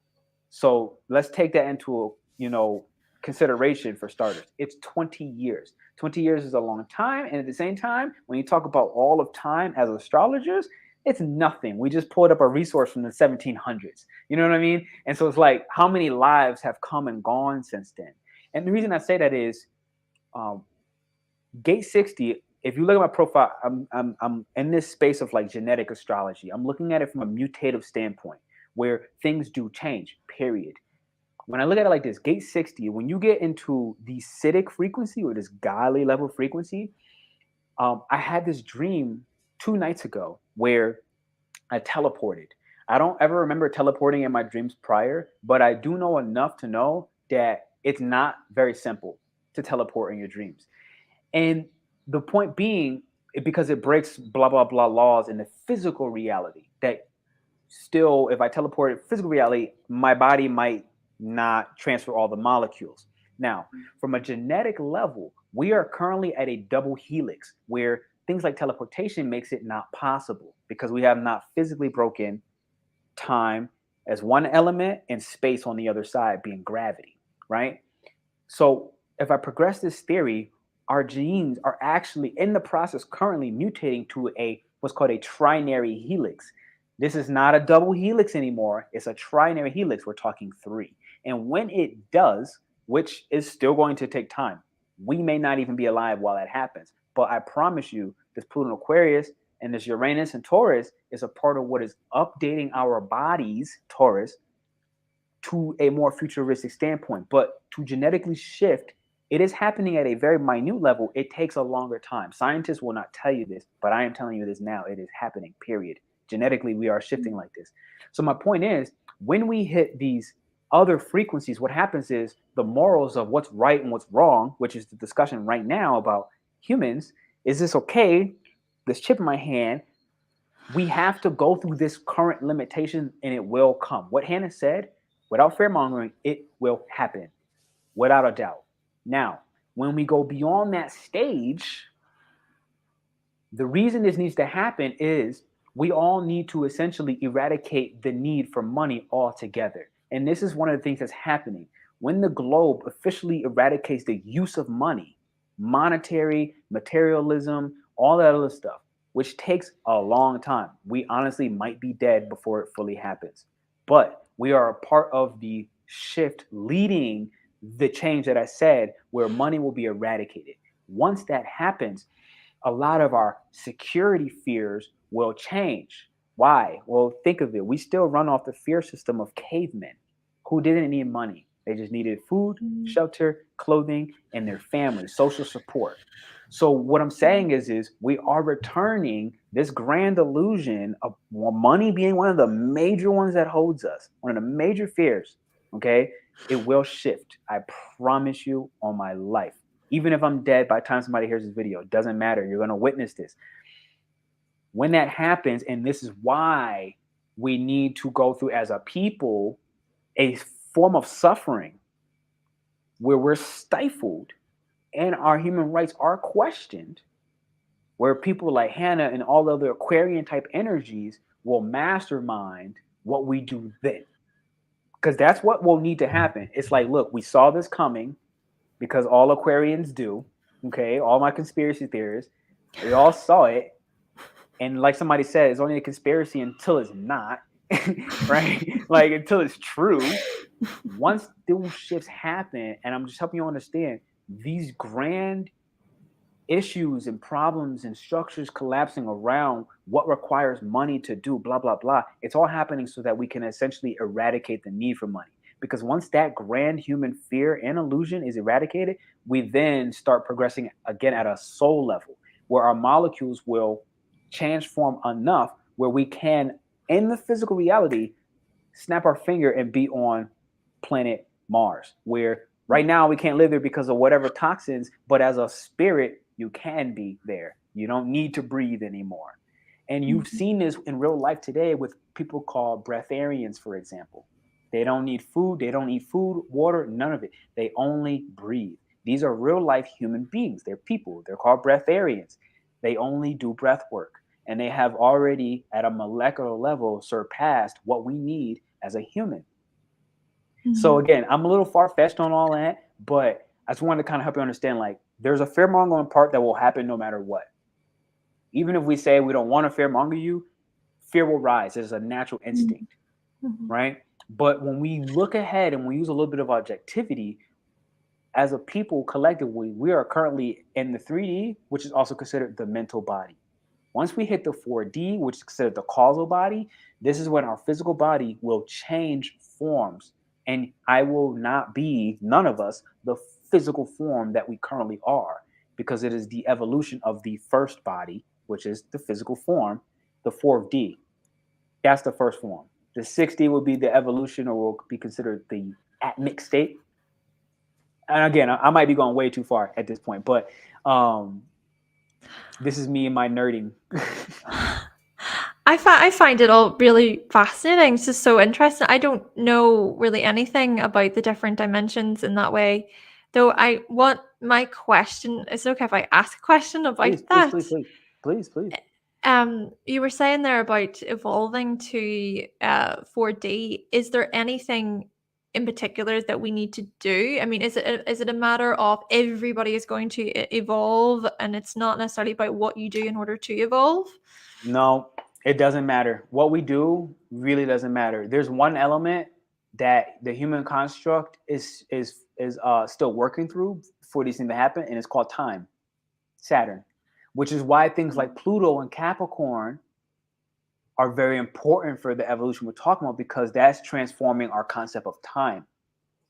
You remember the time frame when we used to be like, we used to all be so anal, but oh my God, I got to be 10 minutes early. I got this new job opportunity. People don't do that anymore. People were just like, yo, if I get fired, whatever. Like literally people like, and I'm not saying everybody, but what I'm saying is the younger generations that I've been getting in contact with, people in their young 20s, people even younger than that, like they're not caring about job security like our parents did, or like the older version of millennials. There's a younger millennial gap, and then whatever generation comes prior, which I don't know, they don't think of job security the way our predecessors did. They don't care. They're like, whatever. I think even millennials only stayed in the job for an average of 2 years. And so my point being, it's like, we're not looking at time in such a linear fashion anymore. So this is one of the things that has to happen. So when you ask your question, no, there's nothing we need to do. This works just like astrology. There are transits that unlock these genetic mutations.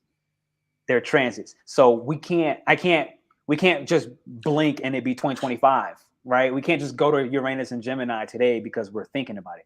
Now, theoretically, if we thought about this as 8 billion people, this is what it really requires. It requires us to progress our karma collectively, which means I can't see myself as a black male in Mexico. I need to be able to see myself as exactly that, and as a Caucasian female in Ireland, all one and the same. These are some of the base issues that we have to evolve through, collectively speaking, until we see ourselves as an actual one. Like I said, that grand illusion that we've ever been separate. Until we get to that, none of this mutation can happen, because it requires all of us. Now, that's the big reason why it takes so long. If you look step by step, people who are grandparents and baby boomers, guess what? They're dying. I mean, I hate to say it, but it's just simply true. They're beginning to die. And so with it, their restrictions and what held them back.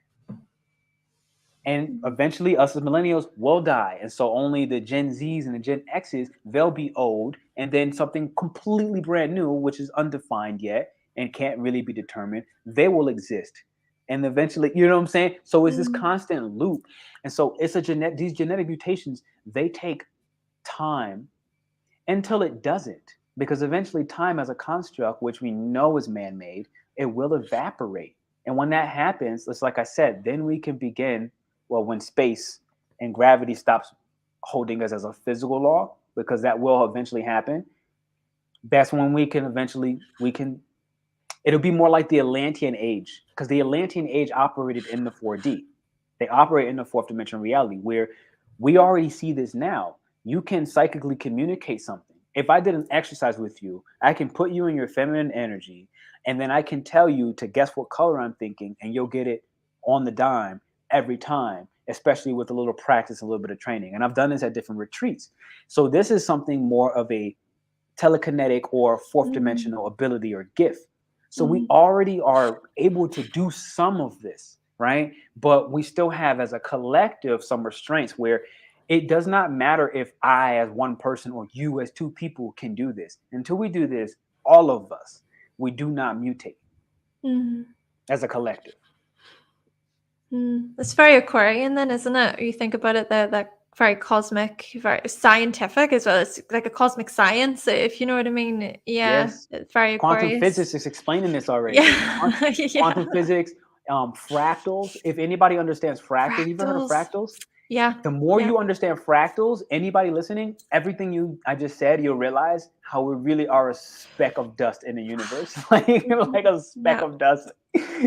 This is one of the biggest things that when I kind of got back to my language, like I said earlier, astrology. This is what essentially humbled me, quite frankly, like Mm, X amount of years ago. This is what I needed to have from my ego disintegration or ego death, if you will, to realize, oh my God, I finally respect something as bigger than me. Because in truth, prior I did it. And when I came across astrology, it was the first thing that I really respected as larger than me.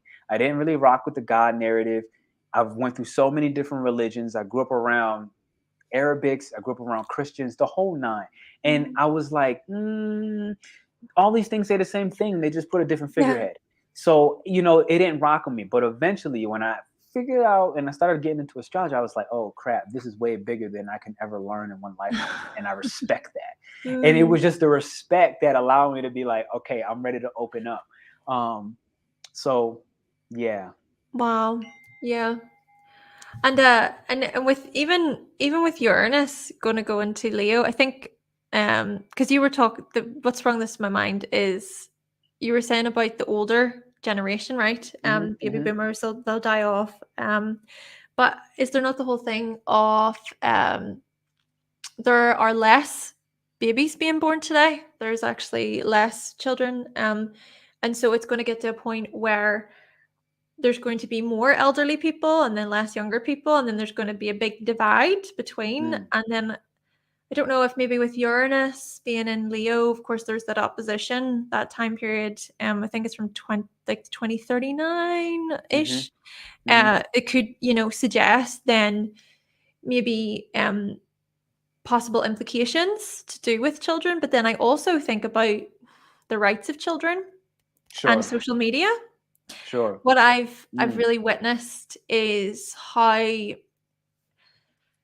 a lot of children today are being born online, in terms of there's a mm. camera, vlogs. You vlog the birth, and then the child is part of What? family vloggers. I did So not know there's, that. yeah, that That's happens. nasty. And so there are people who are coming out and they're questioning, the human rights of the children, because obviously the Sure. children do not, subscribe to that. They can't agree. They can't agree Right, to right, that right, right. happening. But then it opens up the other question of, well, that's their parents. So, it's their parents, so they should be able to decide. But then it's still, they're not having the say. But with the same token, we are noticing too that there Mm. are children now who are a bit older, right? They're coming into their adulthood, and they're Mm-hmm. actually looking back and they're saying to their parents, "Why did you post that of me? I didn't ask you to post that. I'm going Right. to sue you." There's certain I'm Ooh. telling you, there are certain children suing their parents. I think there are certain laws in place, even in France, maybe, other countries. It could be wrong, Wow. but yeah, and I just think with the opposition to Leo, we could recognize the the real hard questions and the hard truths to do with the well-being of children. And I don't even just mean that through the family vlogger lens, because I also go to, okay, they perhaps don't recognize that that is something that they're putting onto their children, right? Okay, that you can have good intentions doesn't make it right, obviously, in that way. But Mm. what I'm trying to get at here is that there are also deeper parts to this when it comes to children. Sure. um and I'm going to say something that Please do. I'm a very open. pizza pizza What's Pizzagate. pizza? Have you heard of Pizzagate? No. So, Pizzagate is to do with this whole Hollywood secret society orchestration to do with the P word, the P word. Okay. Down there. Yeah, Sure. on children, inappropriate Okay. acts basically on children. Yeah. And, if you think about Jeffrey Epstein, with Jeffrey Yep. Epstein, what Familiar. happened with it? Yeah. So it all Mm-hmm. kind of, I think it kind of links back to that. And Yes. I think there's something here about the well-being of children and Mm. needing to protect them. That's kind of what came to my mind. I didn't mean to kind of go a wee bit No, no, no, too no, no, no, too no, no. extreme. No, it's not extreme because these are the conversations that I have. This is what you're starting to want. I'm like starting to be like, oh, she's my best friend because, you know, this stuff has been these are the things. Oh my God, I don't even know where to start. Maybe 5 years ago when I first left the US, I remember being paranoid as hell, but I knew that I had right reasons. And I remember like having this conversation in a place where there was no service, like no internet service or all this other stuff. And I remember telling him, I was like, yo, I gotta leave. And he's like, what do you mean? I was like, I don't know what it is, but I feel like I'm in danger. And it was just like part of it was like a very futuristic form of paranoia that like I got like this glimpse of what was gonna happen in the future, but I didn't realize how far in the future. Because even though I'm 5 years later from this conversation I'm having, it's still I can see now that it's still a little bit further in the future. But my point is, and what I'm saying is it kind of goes back to that dream I said earlier when I saw all the towers and the hellfire, like like these things, they kind of come to me. The best I can explain is my Pluto is in the 12th house.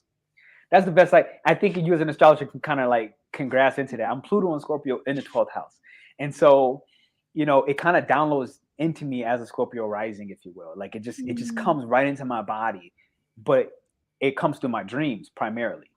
And my point is, I didn't even know what to say a long time ago, and I'm like nervous because there's names of famous Hollywood people that you speak of, and it's the people that we're cherishing and praising, and the problem is we're energizing them, and the bigger problem is it's everything to do with what I'm talking about from a genetic astrology standpoint, where children have always been the key. Why? Because we're born already connected, we're born already united, we're born already in tune with nature and animals. And it's like I have a baby cat right here, and when he comes across the bee who is stranded and wounded, he's trying to help the bee. Every other bug that he doesn't like, he just kills them like on his own. He recognizes threats and he takes them out. But he takes the bee, he's like, no, this is a harmonious creature in a way. And he's like trying to aid. So point being, he's doing it as a baby kitten. Kids are already connected and they've been trying to suck the life juice out of children to the point, and this has gone through history. I'm like even draining kids of their blood thinking that it will be the fountain of youth. And this is when we hear the fountain of youth, this is their consideration of the fountain of youth. It is also why we put kids early stages into indoctrination, because it drains them of their creativity. And if they grow with that connection, they realize that the people who are older, Hollywood, whatever, that are draining them, that they will die. And if all that's left are these kids who have been untainted, like they should be, then they're all that's left in the world. So the thing is, this is what I'm saying. Whoever these people who are stifling our creative and sexual energy and people involved in these Pizza Gate type conspiracies, call it whatever, they're only trying to delay what is inevitable for our mutation. And that is the real issue in the moment. We can't really stop the delay. This sucks, but it will change. It does suck without a doubt, because it doesn't matter who I tell, nothing will change on that direct narrative. These things are so underground, period. You know what I mean? They're so underground, it's just pretty much period. Where even if you expose an entire cell, a whole terror cell of these Pizzagate people, more will be born. Like more exist. These things are passed down through generational stories of how to harvest a child. And it really is a nasty scenario. It really sucks. It irritates the hell out of me. But on a evolutionary level, I know that they're only delaying the inevitable. And this is the key. They can only slow it down. They cannot stop it. Eventually, because this is the beauty. When I look at young children's astrology charts, first off, even in numerology, kids aren't even being born in double digits anymore. You're not even having life path 22s and 33s and 11s anymore. They're stopping. They're only coming back in one single digits, and it's a part of their evolution. That's just from a numerological standpoint. You look at young children's charts. I'm looking at it like I got a nephew who's about to turn 2. I'm like, yo, you're the future. I'm literally looking at it. I'm like, what does this mean? Like, it doesn't even make sense. I'm like, yo, all I know is you're the future. And it's this kind of thing where they're not so easily susceptible anymore. Technology is one of the greatest gifts we got. It expanded the mental body. The mental body is one of the most terrible things to happen simultaneously. Yet, what's beautiful and why it's beautiful, I see, is it is allowing us as individuals to inform ourselves. Anybody can look up a Google search. You might not get the real article, you might not get, but you'll get a piece to the puzzle, and then another piece to the puzzle, and another piece to the puzzle. And the magic is we're not even necessarily needing the technology to give us these pieces to the puzzles, because we're starting to, I never knew sage. I never knew about sage to energetically cleanse my house when I was a teenager. Well, guess what? I have a teenage sister who's 18, and when she was 11, I'm teaching her how to meditate. I'm teaching her how to connect with her spirit. I'm teaching her to sage the home from whatever domestically happened, right? And I'm like, I'm Cancer 8th house, so you can imagine. It's like I'm teaching her how to cleanse these energy. And now, guess what? She does that to her youth. She hit me up the other day and she's like, brother, you won't believe this. I'm like, what? She's like, this guy said he manifested this girl. And then the next day they were dating. You know, you used to tell me about this, but I just thought you was crazy. And I'm like, what? Like, you know, and the point being, she's a kid and she's understand. I didn't know what manifestation was at 18 years old. And so the magic of all of this is there are going to be disgusting acts against humanity and children. And there currently are. And honestly, there always has been. It's just been more private because technology couldn't expand it to the way where we can witness an article online. And so this is a part of the development, I feel, when you look at all this energy. This is kind of why I said where we as leaders, and I say this as like you and I in the moment and everyone else who feels and resonates as a leader, we must step into our soul purpose and speak these things and realize I have no more time to be afraid to speak this stuff. Because like I said, I was talking underground about this stuff 5-6 years ago, terrified for my life. And I left the US terrified because I was like, I felt like if I say what I know today, which I have no empirical evidence of, I just felt it. I'm just like, I know it's true. Now 5 years later, I'm like, oh yeah, I have more empirical evidence. And it just kind of felt like I need to go ahead and get my armor up. I need to equip myself to be able to explain myself well enough where I'm not this kook who's just like, oh, I'm seeing aliens descending down upon us. And it's like they throw me in a loony bin, right? Yeah. It's like, this is what is magical. And I feel like us as the current leaders now, we must speak this because some kid, some child who is not even born yet will watch this one day when they're 6 years old. And they're going to be like, before they were indoctrinated, they're going to be like, yeah, I feel all those things now. And it's going to be that much more difficult to change that person. They'll be stubborn on another side. We have adults who are above us and grandparents. They're stubborn in one manner. And it's like, okay, you know what? They're going to probably die stubborn. Some of them are getting wiser and they're realizing that they need to listen to the youth and the youth need to listen to the adults. And it's this ever-ending twining circle. But some will just die stubborn. And that's okay. It's going to happen. It's important because they remind us of what pitfalls not to fall into as I get older. Because now watching them, I get older and I'm like, no, I'm listening to the 16-year-old kid. I'm listening to the 10-year-old kid. I want to watch the 5-year-old baby play and interact with other kids. Because it's reminding me consistently of what is it like to have unadulterated inner child energy, just explore. What is it supposed to do? To create. What is it supposed to do? Not to be indoctrinated in these obscene and wild manners. Yeah, definitely. And I think what you were kind of saying there about these crazy ideas, what I think is such a trait when it comes to Aquarius is I think it's the term conviction, in that Sure. I have noticed certain Aquarians who have spoken out and have shared these conspiracies. Alex And Jones. yeah, exactly. That's exactly who I was thinking of. Alex Jones. And he See what I mean? says See what I mean? I just received that thought. We didn't say that out loud. But yeah, go ahead. Go ahead. Go ahead. just Go ahead. no. But yes, and of course, I don't agree with everything he says. I don't agree with everything anybody says. But it's the standing firm in what he believes, in what he has researched, in what he has investigated. He is so strong in those beliefs. And yes, there is a part of Aquarius that's like open-minded. Okay, yes, Aquarians, we can be stubborn as well too, where it's like, right, we can be open-minded, where it's like, fair, okay, hear other people's opinions, but we can also come from a place of stubbornness and having an agenda, I guess you could say.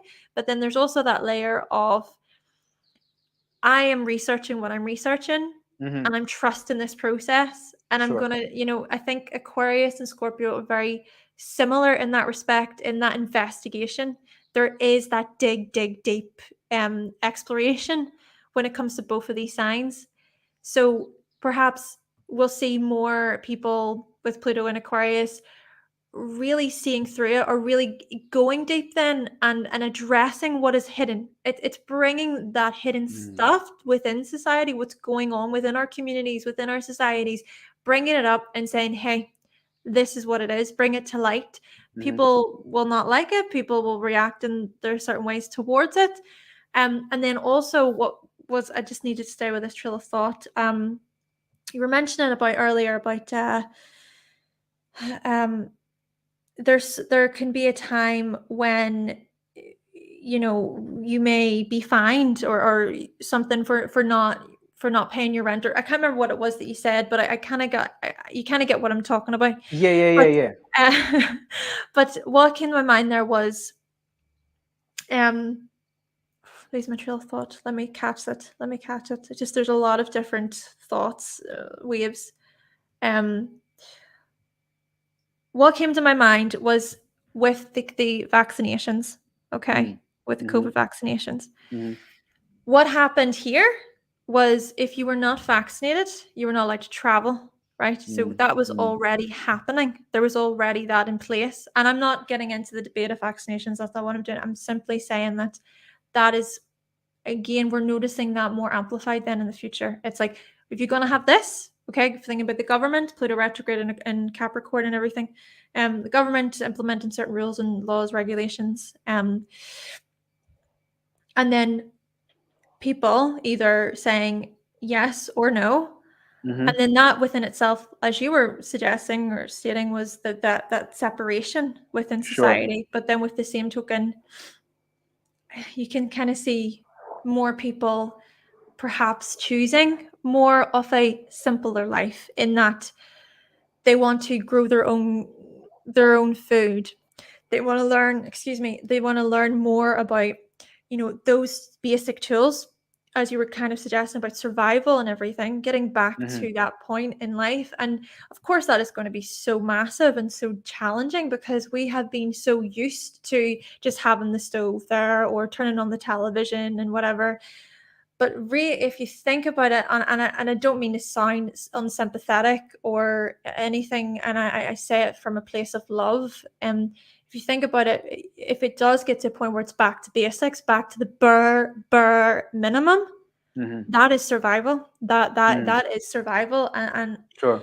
and I think even people are consciously choosing that life anyway, where it's like, I want to maybe move to a more rural area, where I'm by nature, and I'm learning about how to grow my own food and make my own clothes, looking more at that kind of back to basics, but the bare minimum sort of lifestyle. So we could see more, more people choosing that path. Even with Uranus going into Cancer, we could even see more people gradually moving in that direction, with home and security and protection. Sure. No, I see it 1,000%. You said something that I can imagine, like, right? I see when, let's say, this whole chip thing happens, and it's like, your clearance is monitored. I can imagine they'll look at leaders who may have influence. Let's say like this right now in this live, and I can imagine that it's like, if you mention the jab or COVID, that you'll get taxed. Mm-hmm. Like your channel will just be in debt. Like they might literally say, look, the next $200 of donations that come through your YouTube channel, you owe the government because of, and you see this currently happening, even like in the NBA basketball. If they curse while playing a physical sport, which is like, how can you control such things? They're getting $50,000 fines. I'm like, time out. How can you just take $50,000 from somebody for cursing? That's think for a moment how wild something like that is. Mm-hmm. They were giving fines for people at one point. I think one of the movements for like standing up for Black Lives Matter. It's like, how can you fine somebody for $10,000 for saying that they don't agree with a current political movement? And this is kind of what I see, where the regulations on that, again, not to fearmonger, just to allow you to be aware of what possibilities are because of what is currently already happening. Like it's already happening. And so we can't, so my whole reason for saying that is this. I truly thought about, and I tried, but life would not let me, to take the rural approach, because there is this part of me that understands how many lives that I've lived. How many? Like I have access to some of these memories of different lifetimes, whether the Middle Ages, whether as a wizard, all types of different things. Times living in caves. And there are parts of me when I was younger that just wanted to do that. And there was a part of me that did when I moved to Asia, and I completely just went off the grid. And if anything, to myself, I prided myself by being off the grid. And there's this time I was learning under some monks in Laos, and they didn't speak English, but there was a translator from India there, and he basically, this revelation came to me, and somehow, some way, they communicated with me, Pernell, we are here, and we stay here at this temple. This is our role, and we understand how well familiar you are with this role because you've done this before, but that's not this life cycle. They were like, you are the medium. I didn't even know what the hell this all meant at the time, because mind you, this is all being translated, and some of this is not even verbally even being translated. Some of this is just because we're in this meditative state. And they were like, you came from the Western world, you know things different than us in the Eastern world. And it was like, you came from a busy world, technology, cities. I'm close to New York City where I lived most of my life. And we are in this very quiet, like hundreds of people in this town, right? And they were like, this is not your role. Your role is to take what you learned from your Western busy world and from this quiet Eastern world and realize that you are playing in the middle. You cannot go live the rural life in a mountain and separate yourself with all that you know. That was what was told to me. This was years ago. Quite frankly, I didn't really understand all that. Today, I'm hearing it very differently. Mm-hmm. Today, I'm hearing it. Years later, I'm hearing it very differently. And it's the simplicity of, when I started recognizing that karma is not individual, meaning, well, I can go live my life and be happy. Yet. And I started realizing that, well, whatever happens to the rest of the world, when the madness happens that I know is coming, that I've already dreamed, it's already been prophesied in so many different ways, that's my karma as well.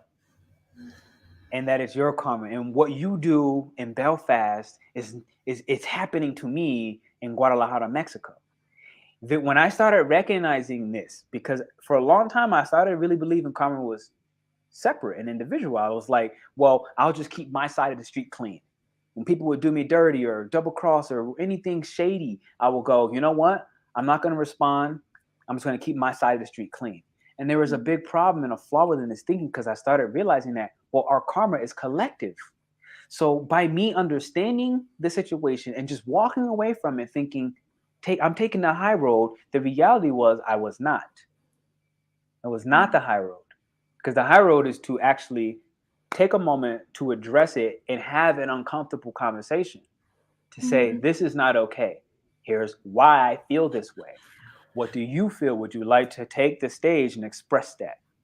And allow a dialogue to go back and forth so that we can understand what we perceive to be our differences and realize how closely alike we were, approaching life from two different aspects and angles, which no longer was misunderstood. And I realized that as I did that, 1+1 was not 2, it was 3. We created something brand new. And until we start doing this as a collective, the rural thing will happen. And I honestly believe it is necessary. Why? Because again, I myself in this lifetime have done the rural thing for years. And I separated myself from the world and I sustained myself and I was happy. The problem was I was not meant to stay there. And it was only so that I can guide when people, let's say it's Uranus and Cancer, when people do get to that stage and they need guidance, because I needed guidance in that same stage. I still was lost myself, period. I was seeking what I didn't even know I was seeking. Like literally, I was seeking something I had no idea I was seeking. And it's like that experience, it continues to reveal itself as, well, when leaders get to do stuff like that, years before the actual cataclysmic events that will occur, we are the ones that need to show up in those moments of crisis, not shy away and take the rural life where I got my farm, I got my, I'm good. It doesn't work that way. It's collective. Wow. Powerful. Yeah.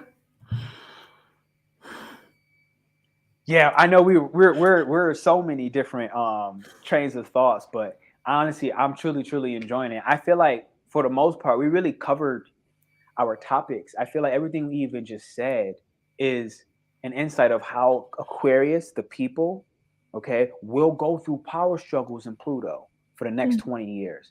But it is through suffering that we actually realize that we are united. We are one organism, period. And this is, it has been prophesized, I think, in 2012, and there's another one in the Mayans did in 2012. I think it was Y2K or something like that. And they were on point. It just didn't appear to our expectation. There was a mutation in 2012, okay, at a genetic level, but it wasn't some grand rock crossing and crashing into the earth. But we did evolve. I don't know what transits astrologically happened in 2012, but again, in 2027, it'll happen. I think part of this is Uranus and Gemini. And I feel like we'll be able to more empirically discern what the higher messages, what our higher guides, our intuitions, whoever, your ancestors, your gods, whoever you consider a higher power than you, whatever that is, even if it's astrology, I don't really care what it is. I feel Uranus and Gemini, what comes next in 2026, planting deeper, or 2025, planting deeper in 2027. I don't know, whatever the dates are. At that time frame, we will be able to intellectually look at divine messages that come to us at a telepathic level, but in an empirical way where there's not much fuzzy data, right? It's like you're gonna get an intuitive hit, but you're not gonna be confused and be like, what the hell did that mean? You're just gonna be like, I know what that meant. You're gonna look at it from that Gemini approach, who is like not really involved in the emotional, subjective process. It's objectively taking this higher guidance and saying, this is what I was told to do. I have my objective. You know what I mean? It's going to be sharp. It's going to be like, I have my objective. And then that kind of works into the mental body, which is what Gemini does very well.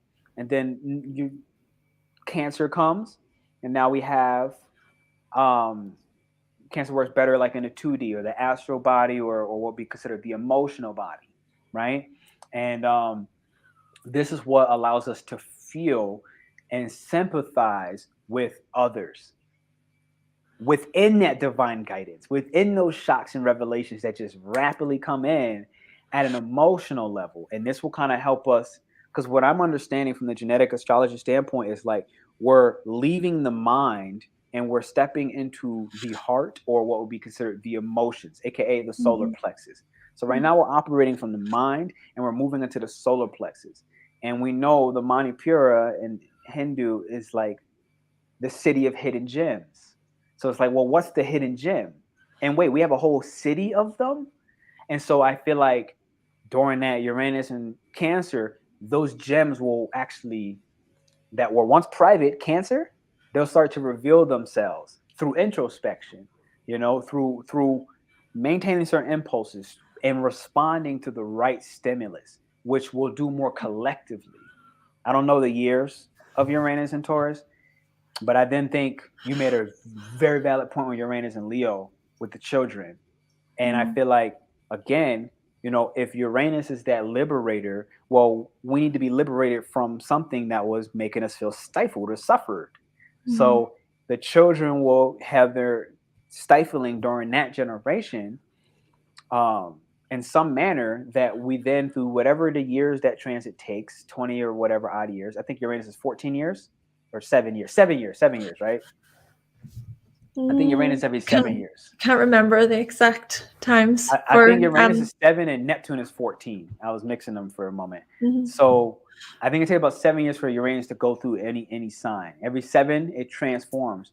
And we've seen this in our genetics and our biology, right? Like, I've heard this from a kid. I just didn't know they were talking about Uranus. Every 7 years, we change. We go through physical changes. I wasn't allergic to peanut butter, now I am. I'd never had allergies to pollen, but now I do. Right? Every 7 years, whatever it is, we go through a molecular shift. And I started realizing later, oh my God, this is Uranus. Like, I'm like, whoa, like, this is Uranus. And so we're having it right now in Taurus in our physical body. And I'm telling you, I've been breaking out in hives in certain, I'm having different skin conditions. It's really annoying. It's so annoying. But at the same time, it is informing me in ways that I never had access to my body's intuition. And in all sincerity, I never considered myself intuitive at a body level. And that's starting to shift. And I realized this is a part of why these rashes and my skin has been dry and I'm like going through this regeneration process. But this is a part of what I feel like this whole Cazimi today with the sun hitting Uranus and Taurus, it's talking and communicating through our bodies. So if I had any recommendation, I would say really mind your food intake during this time frame. Try to eat cleaner if you can, whoever is listening to this, because the more you do, you will cleanse your gut. And your gut has most of your brain power. It is more powerful than this brain and more powerful than the penis brain. It is the first brain, to the best of my knowledge. It's in your gut. But when it is dirty, quote unquote, or full of molecules and enzymes and ingredients that are artificially created, you really disrupt your body's intuition. And so these rashes have been making me not eat certain things anymore, that, like, I'm realizing I'm breaking out with anything that has vegetable oil in it. Everything has vegetable oil in it. Anything you buy has vegetable oil in it. If it's not a natural product, there's vegetable oil. Nobody uses olive oil in their products in stores. It is not economically useful. And so I'm finding this is what my body is like. Look, if it has vegetable oil, I'm going to annoy you.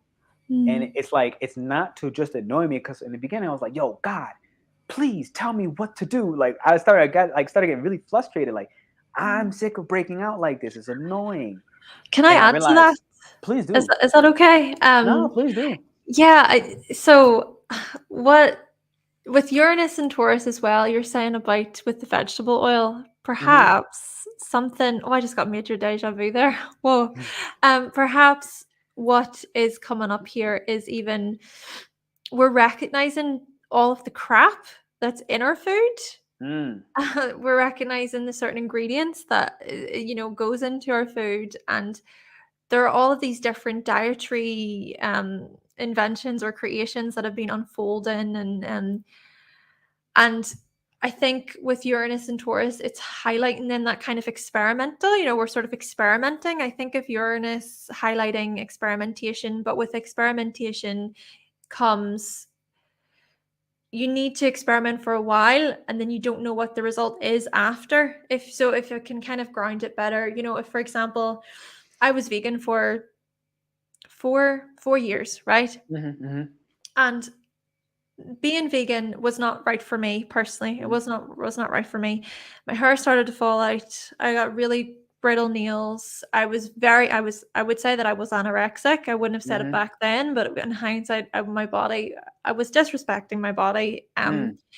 So in that respect, Uranus can look at, oh, I'm going to try this new thing, and it can work out well. There's plenty of vegans in the world who are healthy and thriving, and perhaps their body type or the way they're doing it is more suitable for their needs, etc.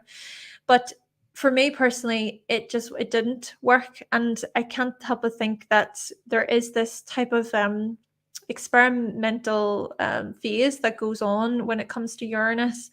So you kind of you try Mm-hmm. it and you see what works, and then you maybe realize along the way that didn't work for me. Actually, that wasn't what I needed. And then I also am thinking here about, so Leo can look at in the entertainment industry and Mm-hmm. fame, stardom, everything.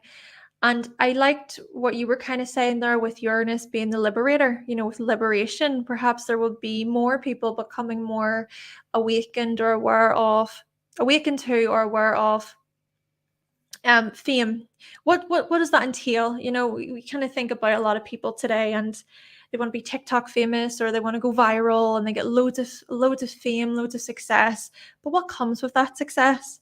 I Yeah. think, yeah, it's interesting because you don't think about the longevity of that. You hear all these stories about people who win the lottery, right? And they don't know what to do with the money because they're not Yeah. prepared within themselves.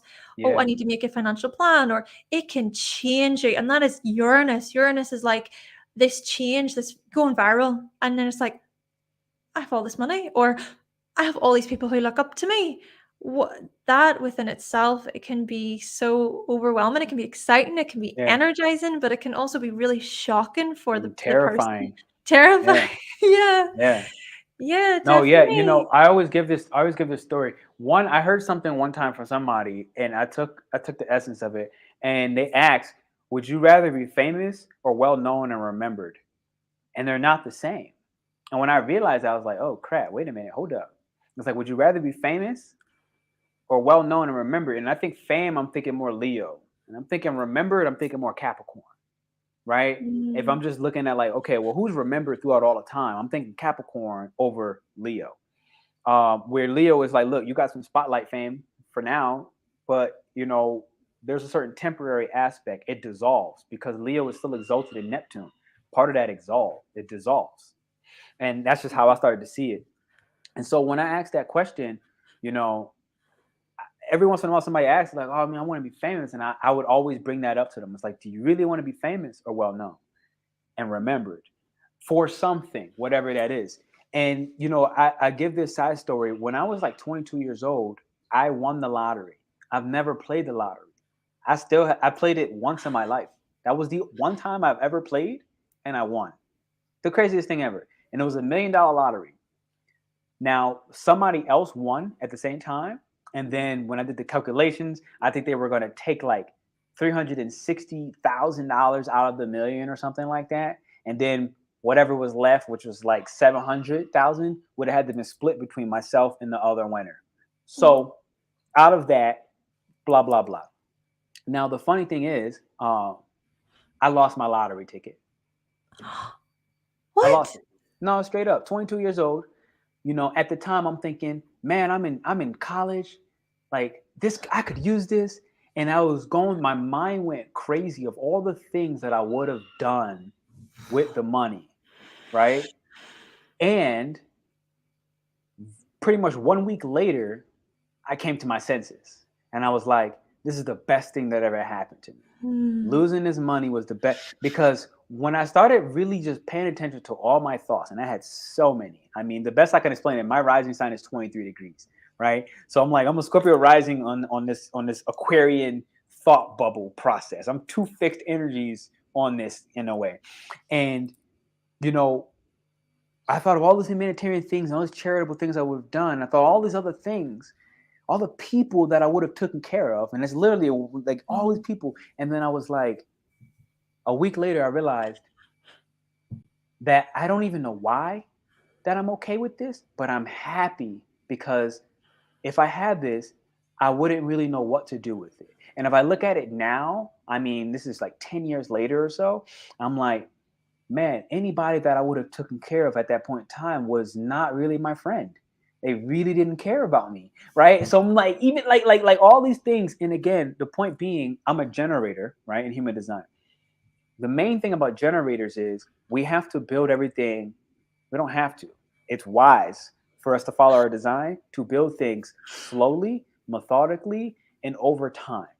AKA overnight successes is not because we don't work well like that, because none of that was built. All of it would fall away and it would essentially crush us in a way where we might not recover. The right way for us as generators is to build things slowly, methodically, and to hit each step so that if we ever crash and hit rock bottom, we only hit as low as what we built. And so life always finds ways to come through and take away things from me, quote unquote, Scorpio rising still, right? Take things away from me, but it only is things that I either did not build in full integrity or with a true method where I didn't leave holes in my little systems, because anything that a hole, things fall through. And that's just all generators listening. So key thing being, at 22 years old, what did I build? I didn't care about life in all sincerity. Like I was like, man, like what am I? I'm just going through the motions. If I'm being real, at 22, I'm going through the motions. So I see somebody here said, you know, it could have destroyed you. And this is absolutely true. It probably would have. It probably would have. And when you really look at it, it's like Hannah just said, I likely would have ran through that money way sooner because I didn't know how to manage it. At the end of the day, I didn't know how to manage that. Period. So It's huge lessons for you. oh yeah. And I knew one day, I was like, one day this is gonna make way more sense. In the first 7 days, though, I won't lie to you, I was losing I was like, man, how could I do it? Because it was the craziest thing. Because you know what's even funnier about the story? I was with my girlfriend at the time. We went to breakfast before work, and I was with her, and I had the ticket in my hand. I pulled it out, and I was like, yo, you know, I played the lottery first time. And she's like, what? Man, nobody ever wins that, right? Literally, she says this. And she's like, that thing's for suckers. She's like, that thing's for suckers. And you know, I was like, yeah, you know, whatever. It was $1. Like my cousin asked me, I didn't even go to the store. He brought the ticket back to me. That's how much. That's how little I cared about it. It was $1, and the ticket flies out of my hand. I'm not kidding. And then I catch it in the midair. I catch it in midair, and I was like, yeah, right. Like I would ever lose this. And then I put it in my pocket. It's the craziest thing ever. And you know, we're talking about kids. And at the time, I worked with what would be considered behavioral kids. I don't even like that name, quote unquote. I really hate that. But I worked with kids who've gone through very traumatic stuff, whatever it may be, domestic violence, all kinds of different stuff. And we're playing in the playground. And this is the funny part. We're talking Leo and all this, Famia. We're playing in the playground. I lose the ticket while I'm playing with them. It just falls out of my pocket. I had those pairs of sweatpants that you don't put anything in these pockets because everything falls out of those type of sweatpants. You know, the ones that don't really have any pocket. I had those, and I was playing with a lottery ticket. Man, that was the craziest thing ever. I see when my cousin calls me that same day. The same day, he's like, "Yo," I was like, "What?" He said, "Check your lottery ticket." I was like, "What?" He's like, "Yo, I'm only one number off, and I think yours is the one." He's like, "Check your lottery ticket," and I already memorized my numbers because I just know numbers. And so it was just one of the craziest moments of my life. I'm like having a happy tear right now on the left side because I'm like, what? And I check the lottery ticket. Well, I don't check the lottery ticket. I check the numbers on the site or whatever, and it was my numbers. And I'm like, oh, I won. Couldn't find a ticket. So, do you really want fame? This is my lesson. Do you really want fame, or do you want to be remembered for something critical? That's my message to people. Honestly, most people I realize do not want fame. It destroys you. It destroys you. I've grew up with a lot of people who are currently famous now. It destroyed them. It really, really did. And not only them, but the people around them who were bandwagoning. I watched them get destroyed in the process as well. Yeah. There's a lot you have to sacrifice for fame. Oh my God. It's not, it's and the key things behind it is like, do you have the emotional and mental foundation before that point? Because, there's this part of me that has known my whole life that somehow, some way, when I was younger, I used to run from fame. I was like, I ran from doing any and everything that I actually really loved and brought me a lot of joy and that I cared about. And at some point when I was younger, my own psychological research, I realized I'm not actually afraid of failing. I'm afraid of succeeding. And when that hit me, I was like, oh my God. It was one of the wildest revelations. I was like, Pernell, you're not afraid of failing. You know, if you tried, you will succeed. And that scared me so much more. It scared me so much more. And when we're talking about this now, I feel like when you talk Pluto and Capricorn, this is why building with integrity, okay, and sound and safely, quote unquote, as safe as Yep. possible, and step by step, brick by brick, where the mountain is not going to come from underneath you. This is way more important because the emotional stability that's required at those levels, when everybody has all eyes on you, it will cripple you. And I'm saying this as a 5 line where we're considered the most projected on lines in all of human design, right? I feel that today. And only in these later days have I started discerning what projections were mine, what were not, because some of them are internal from me coming outwards, and that happens.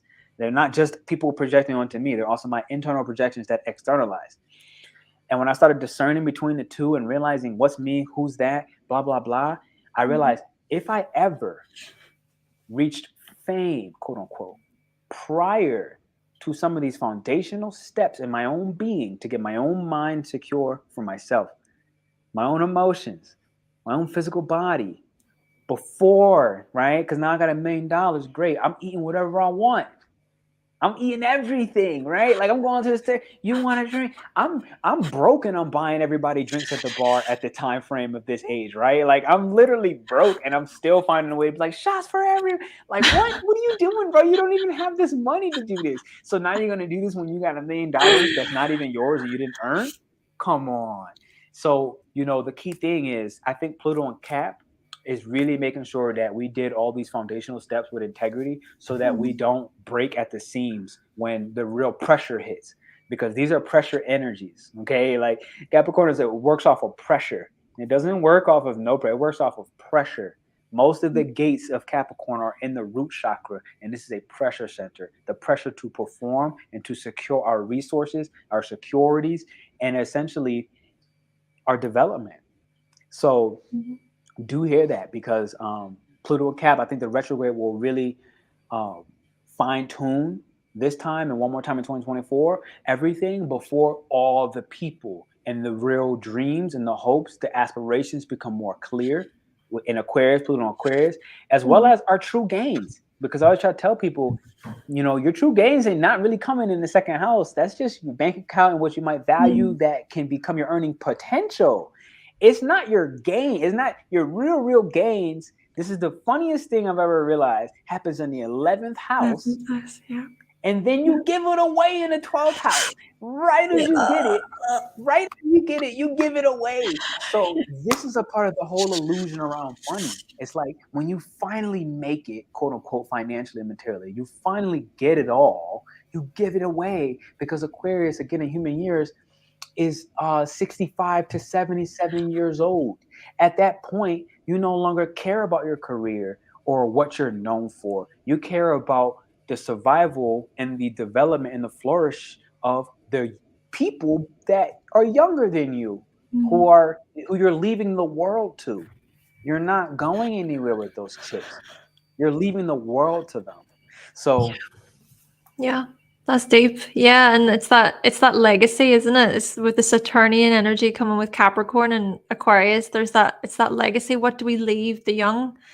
So Pluto and Aquarius will, show up then as well. What type of future do we want the young to have? Do we want the young to live in harmony and unity? Do we want them to still continue in this, the separation. And I suppose separation has happened since the beginning of time, and that's the thing too. But that, yeah, with unifying and togetherness with Aquarius also comes the separation and looking at this very black and white way of being and this black and white way of thinking. I'm pretty sure that um the whole left versus right politically was formed whenever Pluto was in Aquarius the last time. That I can't remember the exact situation who was involved, but I'm pretty sure that's when it formulated. And perhaps we'll kind of notice that then with Pluto and Aquarius again. We'll notice just more of this. Like you were saying, seeing the projections, right? Mm-hmm. But then seeing the separation, seeing where we are limited, where we are blocked in terms of our separations. But I suppose with the same token, Aquarius is also about uniqueness, and it's about being able to stand in that power of, these are my quirks, these are my eccentricities, these are my little things that I do. Mm-hmm. And there's also value in that as well, to being able to say, this is my uniqueness, this is my unique path. I don't necessarily have to follow your path or your way of doing it. I'm doing it my way. And then it's being able to kind of respect other people's sort of ways of doing it. There's obviously a lot more that can be said about that, more complex things, because I don't think it's even black and white like that either. I don't think it's a matter of like, well, I'm doing me and I'm on my path and this is my unique way, leave me alone. I feel like it's ultimately the inspiration, right? Like, because it's like Leo is still the opposite shadow aspect, and ultimately it's like, I feel like whatever those quirks that Aquarius has finally been able to detach from the people's impression and their projection or even their expectation, it's when Aquarius has done what Leo struggled to do, where Leo is still young. It's like it's the jock who is good, it's skillful at X, Y, and Z. So it gains the attention, rightfully so, but it also was still driven by that attention. Where Aquarius is now, it may have some shadow aspects from Leo that it integrates in, but at the end of the day, Aquarius, I feel like in its rightful frequency, it is revealing those quirks to others because it realizes how inspiring it is to the people. Because again, as an old crone, quote unquote, being Aquarius, it's like, look, I'm about to die. So it's like there's no reason for me to hold on to what I felt was so unique. The best I could do, if I truly believe is unique, is to share it with the people because I know that this is going to inspire them in the way my younger counterpart, Leo, has always done, where I don't need to do it for the clout, the fame, or the attention, though I know it'll bring some. And sometimes I feel a little withdrawn from that because, again, I'm not Leo, but at the end of the day, I am Leo because we're not separate. There's no there, you know what I'm saying? And because we're not separate, you know what? Why don't I just get over myself? And this is me saying this as an Aquarius moon. So for everybody listening, on the unconscious side of my human design chart, I have an Aquarius moon and an Aquarius Venus. And I really, really resonate with those energies, like both of them. And I'm saying this where when I had to learn to get out of my own Aquarian way, it's like I said before, I realized I'm not afraid of failing. I'm afraid of succeeding in exactly these quirks, succeeding and inspiring other people to decide to wear a feather and not do it because maybe it's going to bring attention. I felt like I needed a bright green. This is the only bright green representing my heart chakra opening. Even this shirt, I ran out of all my shirts that are cut off enough, and I'm in a hot ass climate. I'm like, look, I am not going to be drenching in sweat on this live. I'm not going to be uncomfortable. I'm wearing this shirt. And it's ironic because it's the brightest green, quote unquote, shirt I have. And it's just this stage of opening my heart, like I gave for examples earlier. And so it's about sharing these quirks, whatever, if it's through style in the moment of example I gave, not because of whatever attention it might bring or grab, but because it's inspiring others to realize, wait, so I could just decide to be an entrepreneur and wear whatever the hell I want to wear and realize that it's inspiring others to be themselves. And I think this is really where, again, the power struggle within ourselves when Pluto was in Aquarius will start to reveal these quirks more and not keep them so private. And I know it seems contradictory to Pluto being a natural private agency. But I feel like, again, it's when you look at Scorpios, and this has been the biggest reminder again with me as a Scorpio. It's like as I open my heart, the main thing that binds scorpionic energy is the fear of rejection. And it's super counterintuitive to what I would have ever believed at an earlier stage of my life. Even if I seen early definitions of a Scorpio, I'm like, this motherfucker is not as fearless. They're not afraid of rejection, but it is not true. Scorpios are terrified of rejection. And so they go back and forth with a power struggle internally with themselves. And so with Pluto, take that scorpionic definition and realize that Aquarius and Pluto, Aquarius has some codependency malfunctions, quote unquote, at certain stages of their life. And I'm looking at this even from a human design standpoint, like Gate 41, for example, which will happen more after February, more like March 2024. We'll move into Gate 41 and we'll start understanding and dealing with the power struggles of codependency from an Aquarian perspective. Because again, standardly, I'm saying this myself as an Aquarius, Moon, and Venus. We never look at Aquarius as somebody codependent. Yet, we can't see Leo separate from Aquarius.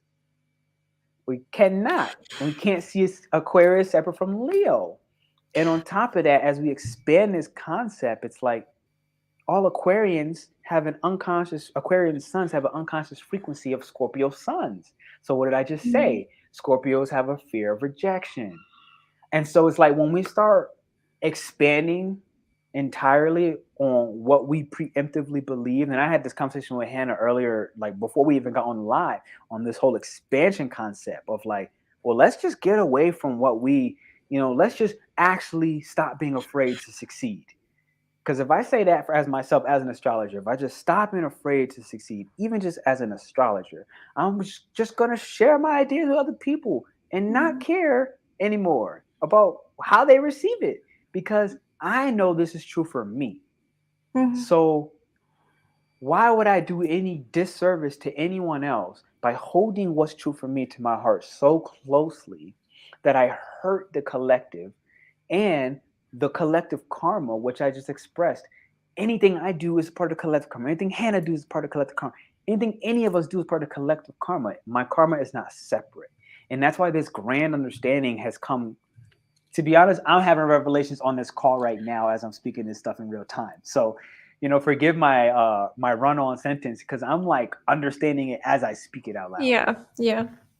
Yeah, that's so mind-blowing. And you made me think there, you're saying about the rejection with Scorpios, it made me think about the Libra in the 12th house, with having that Libra energy in the 12th of relationships and partnerships. And there's this subconscious sort of fear of actually getting close to people, maybe because of how intensely you feel, and that can be so debilitating to Scorpio. It's like that rejection.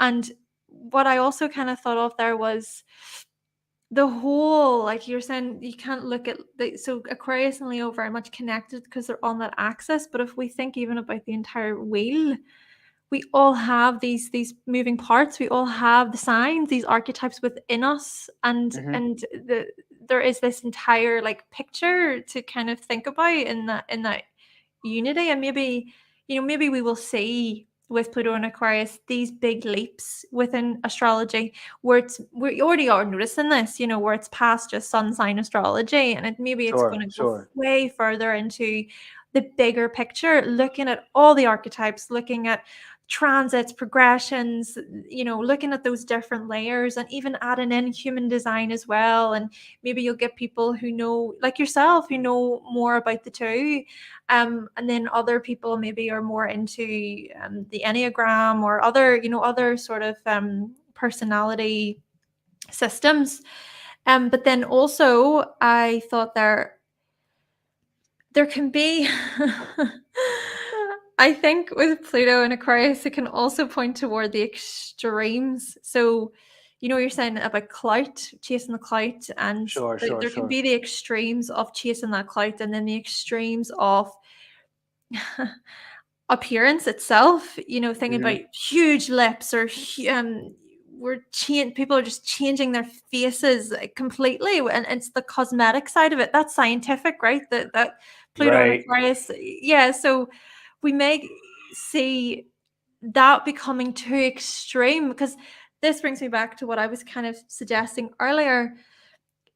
You don't know the long impacts of a new thing until later on, and then you look back and you realize that had so many complications, implications to it, or there are errors to it. Things could have been changed along the way. I didn't even know that with breast implants, for example, that you have to get them changed every 10 years or so. It's not I just a didn't know one and that. done. No, And I then didn't know that at also, all. yes. So, and then also just having those things in your body, what that can do to your body, your bloodstream, or your But heart. even the mind. I realized I dated a woman who had breast implants, and she ended up regretting it over time. And the biggest thing, and all love to her, was the mental. When she realized she didn't want them anymore, and it really mentally disturbed her, because it was like she had to almost she at some point, whatever transit it was, she started to embrace that the background, the psychological reasoning of why she did it in the first place. And that started to kind of mentally really tamper with her. So, for anybody Wow. listening or making considerations, take in all of this stuff, because I feel like this is why they have to do consultations before you do stuff like breast implants, or any kind of I'm wondering, because I almost would have thought it would have been like a Libra thing, like in my mind, I almost thought it would have been like a Libra thing in cosmetics, but I never thought about it from an Aquarius standpoint. But it is very true when you think about it. It's like, depending on how bad they might want to get to the end of the line, quote unquote, which is just such a strange. If we look again, Aquarius, what happens after is Pisces. You get rid of it. It's the weirdest thing. It's like when you look at the wheel, you're like, wow, when you finally get everything you thought you wanted, you give it back up. It's just awkward when I think about it. Like, so that's why it's really more important. You always hear this in God knows whatever ancient scripts, to enjoy the journey. Because the end of the line, you get it all, sure, great, but how satisfied are you? And what psychological, and I think, see, this is, now you're helping me understand it. Like, what are the psychological implications of you got it? You got exactly what your dream and your hope and your aspiration was. But now what's the psychological lashback? What's the break? Because Pluto implodes. When you have to finally go internally within your own system and realize how much you've externalized. Because I realized, masculine energy is one of the externalizers, and feminine energy is an internalizer. So it's like, okay, so I skipped X, Y, and Z internal work along the way. I got my goal. I hit it. Okay, great.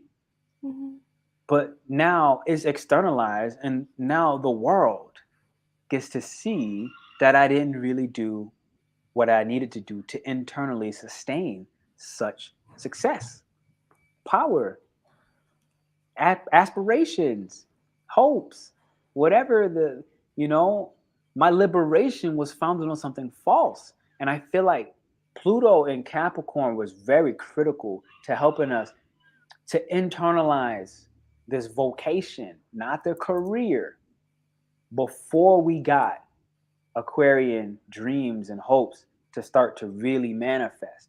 I feel like this is why Cat is such a beautiful placement prior, as Aquarius is still a masculine energy. Sometimes I feel like Aquarius has a feminine energy, in all sincerity. I've always felt this, but I think it's because of the Capricorn and Saturn. I feel like it's more because of that. But at the end of the day, like when I get back to it, it is still an externalization of whatever we internally have done or haven't. Wow. So, wow, Hannah, this has been I love how many angles that this took, and especially when we really sat in place to start our first real heavy, deep discussion like this. And so who knew where the hell it was going to go? Um, if there's a close up, a wrap up message that, and we covered a broad scope, right? We talked Jupiter and Taurus, we talked Pluto and Aquarius, we talked retrograde, we talked Uranus, the Cazimi happening today, with implications of that. If you had to speak to the people, what is coming through to you that you feel like you must leave on the table? Something that's like, look, I cannot get off this live until I let them know this, because like whatever I deem God is telling me to say it. It sounds so basic, but what the first thing that came to my mind is just expect the unexpected. That is the epitome. Is that the term? That is what Uranus represents. It's expect the unexpected, because we've been discussing so many amazing ideas, and your insights have been incredible. I really enjoy listening to you speak and share.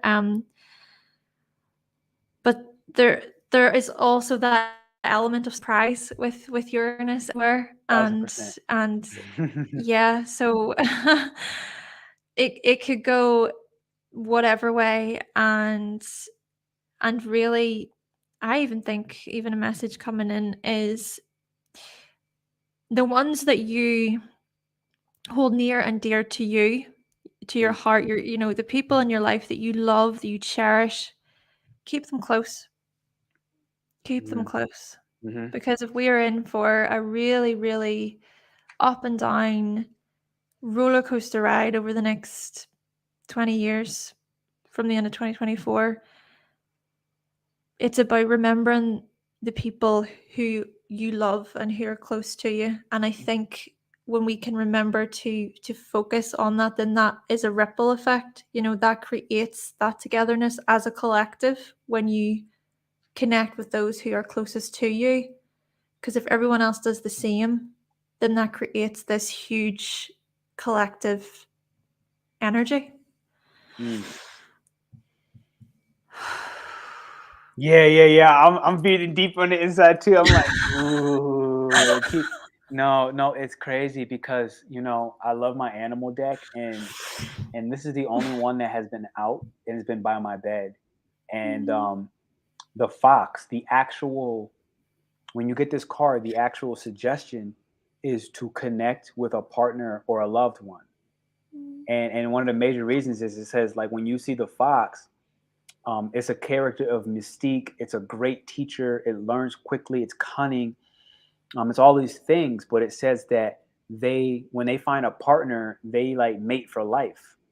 They don't switch up. And it's saying like, so when you find somebody that really allows you to feel a sensation of fulfillment, to make sure you connect with them, and to not be sneaky with your identity, not to hide who you really are, because if you hide who you really are, you hide your identity, then you can't attract another authentic counterpart and partner who you would like to mate for life with. And that's such a perilous avenue, to just show somebody a mirage or a mask, and right next to you was your mate for life, and because you decided not to be yourself and be unsure of who I am, quote unquote, as an individual, which I think North Node and Aries will really help and support. Who am I as an individual, so that I can be real, be authentic, which Aquarius loves. This is one thing. Aquarius and Aries, I've always been obsessed with the combination of the two. I really love the mix of Aquarius and Aries. It always brings me excitement. I didn't even know you were an Aquarius, if I'm being honest. I don't know why. I feel like I know you had Aquarius energy, but it just kind of skipped my mind that you were an actual Aquarius. Like, I knew you had Aquarius somewhere. I've heard you speak about it, but I'm like, I blanked out that you're an Aquarius sun. So, this is really the suggestion of the fox. It's like, look, like, don't be so cunning. Don't be so mystical that you don't partner with the right people, that you don't cherish your relationships, kind of like Hannah said. And I had a big ass breath, like a big gasp within me when she had said it as well. And I explained some of that earlier today, about like how much time and space that I need to do to make sure I didn't make a mental decision to reach out. And more so was really aligned from a heart space of, well, why do I want to do this with her? It's like, do I feel it in my heart? Like, do I actually feel it in my heart? And what is the mind saying? And my dreams really informed a lot of this. I told you already, like my dreams is probably my best guide at this point. Like I trust my dreams more than anything at this point. And they really are revealing for me. And they revealed a lot. They revealed a lot. One of the things they said is like, don't have an intellectual battle on this live topic. That's one of the things they said. They were like, don't have an intellectual competition. Don't get caught in that. What align with like, what do people really need to hear, and how can you be empathetic and compassionate, right? Like not so young Aries energy of like, yeah, me kind of thing. I got my needs, I get my needs now. But like the evolved energy, which has like this emperor vibe, right? Like the emperor energy, which looks after its people, right? Like you don't want to be the king who does not take care and tend to the empire, which is not about you, it's about the people. So, I want to personally say thank you. Like I said, you've been a very early inspiration in my own astrological career. Really, with some of your videos at a foundational level that were really like, they were opening my own mind. They were aligning me during my Saturn returns. On my Saturn return, I've only had one so far. They were on my Saturn return of like my whole third house in Aquarius, and everything that means is astrology being my language. You were one of those people. You saw earlier in the chat how many people receive so much from you. So, I really pray that you put all the value that it's worth on everything you've done for everyone, including me today. Like there are certain things that I'm gonna reflect on. Like it's just who I am. I'm a reflective person. And I want to say thank you. Thank you for that follow-up closing message. Thank you for the whole opportunity and expressing everything that came out today. And with that said, I'll send you the Sama guy. I didn't forget the financial astrology guy. And super dope. Hey, y'all, hit the thumbs up. Whatever video, whatever channel you're watching this on, hit the thumbs up. Check a subscription if you're brand new. If you're coming from my side, hit that subscribe. All right. And Hannah, anything that you want to remind them of I have this banner to check out. You want to explain what this Cosmic Warriors Club is about? Yeah, thank you so much, Pernell, for having me. It has been just amazing. What an amazing session. And yeah, I really value your time. The Cosmic Warriors Club, you can go to cosmicwarriorsclub.com. The whole point of the club is astrology lovers come together and we discuss the transits. We discuss the season, so looking at each season and what may come ahead, looking at an overview of each season. And it's just really an opportunity for us to get together and to communicate in a safe space where you're valued, where you're supported, you're seen. And then there's also your monthly horoscopes, which are written up. There are your moon reports and weekly horoscopes too. And there's even a cosmic check-in. I like to do cosmic check-ins every week just to check in on you and to see how you're finding the transits, to see how you're doing. But really, joining the Cosmic Warriors Club means that you are supported, and that is a big goal. It's to have more of this support base and to feel like, what we can come together in this unity. But other than that, you can go to hannahselsewhere.com and you can check out my services if you're interested in booking a reading with me. I have eBooks as well available and an astrology guide, which they will be available on Etsy very soon too. So super dope. That's so. You gave me a little synchronicity nugget because Etsy came across my mind as well, and then you just said it. So thank you, ladies and gents. Check that out. You do meet live in these Cosmic Warrior groups? Yeah, it's live. Once, yeah. like how often? About once a week, so it'd be every Tuesday. It would be every Mm-hmm. Tuesday we would meet. But even if you can't make a live, there are replays available, so that the Sweet. video will be up there, so you can watch it through. Yeah, you can ask me questions and Boom. everything in the live too. So yeah. So every Tuesday, ladies and gents, that was one of the curiosities that I had if it was live or not. So that's a confirmation. It is live that y'all meet Tuesdays in the Hannah's Cosmic Warriors Club. So check it out. I really feel like that's the full future. You know, when it comes to memberships, these group meets on whatever is unique to you. It doesn't have to be astrology. It doesn't have to be human design. It could be freaking, plant lovers unite, right? And y'all learning how to grow plants.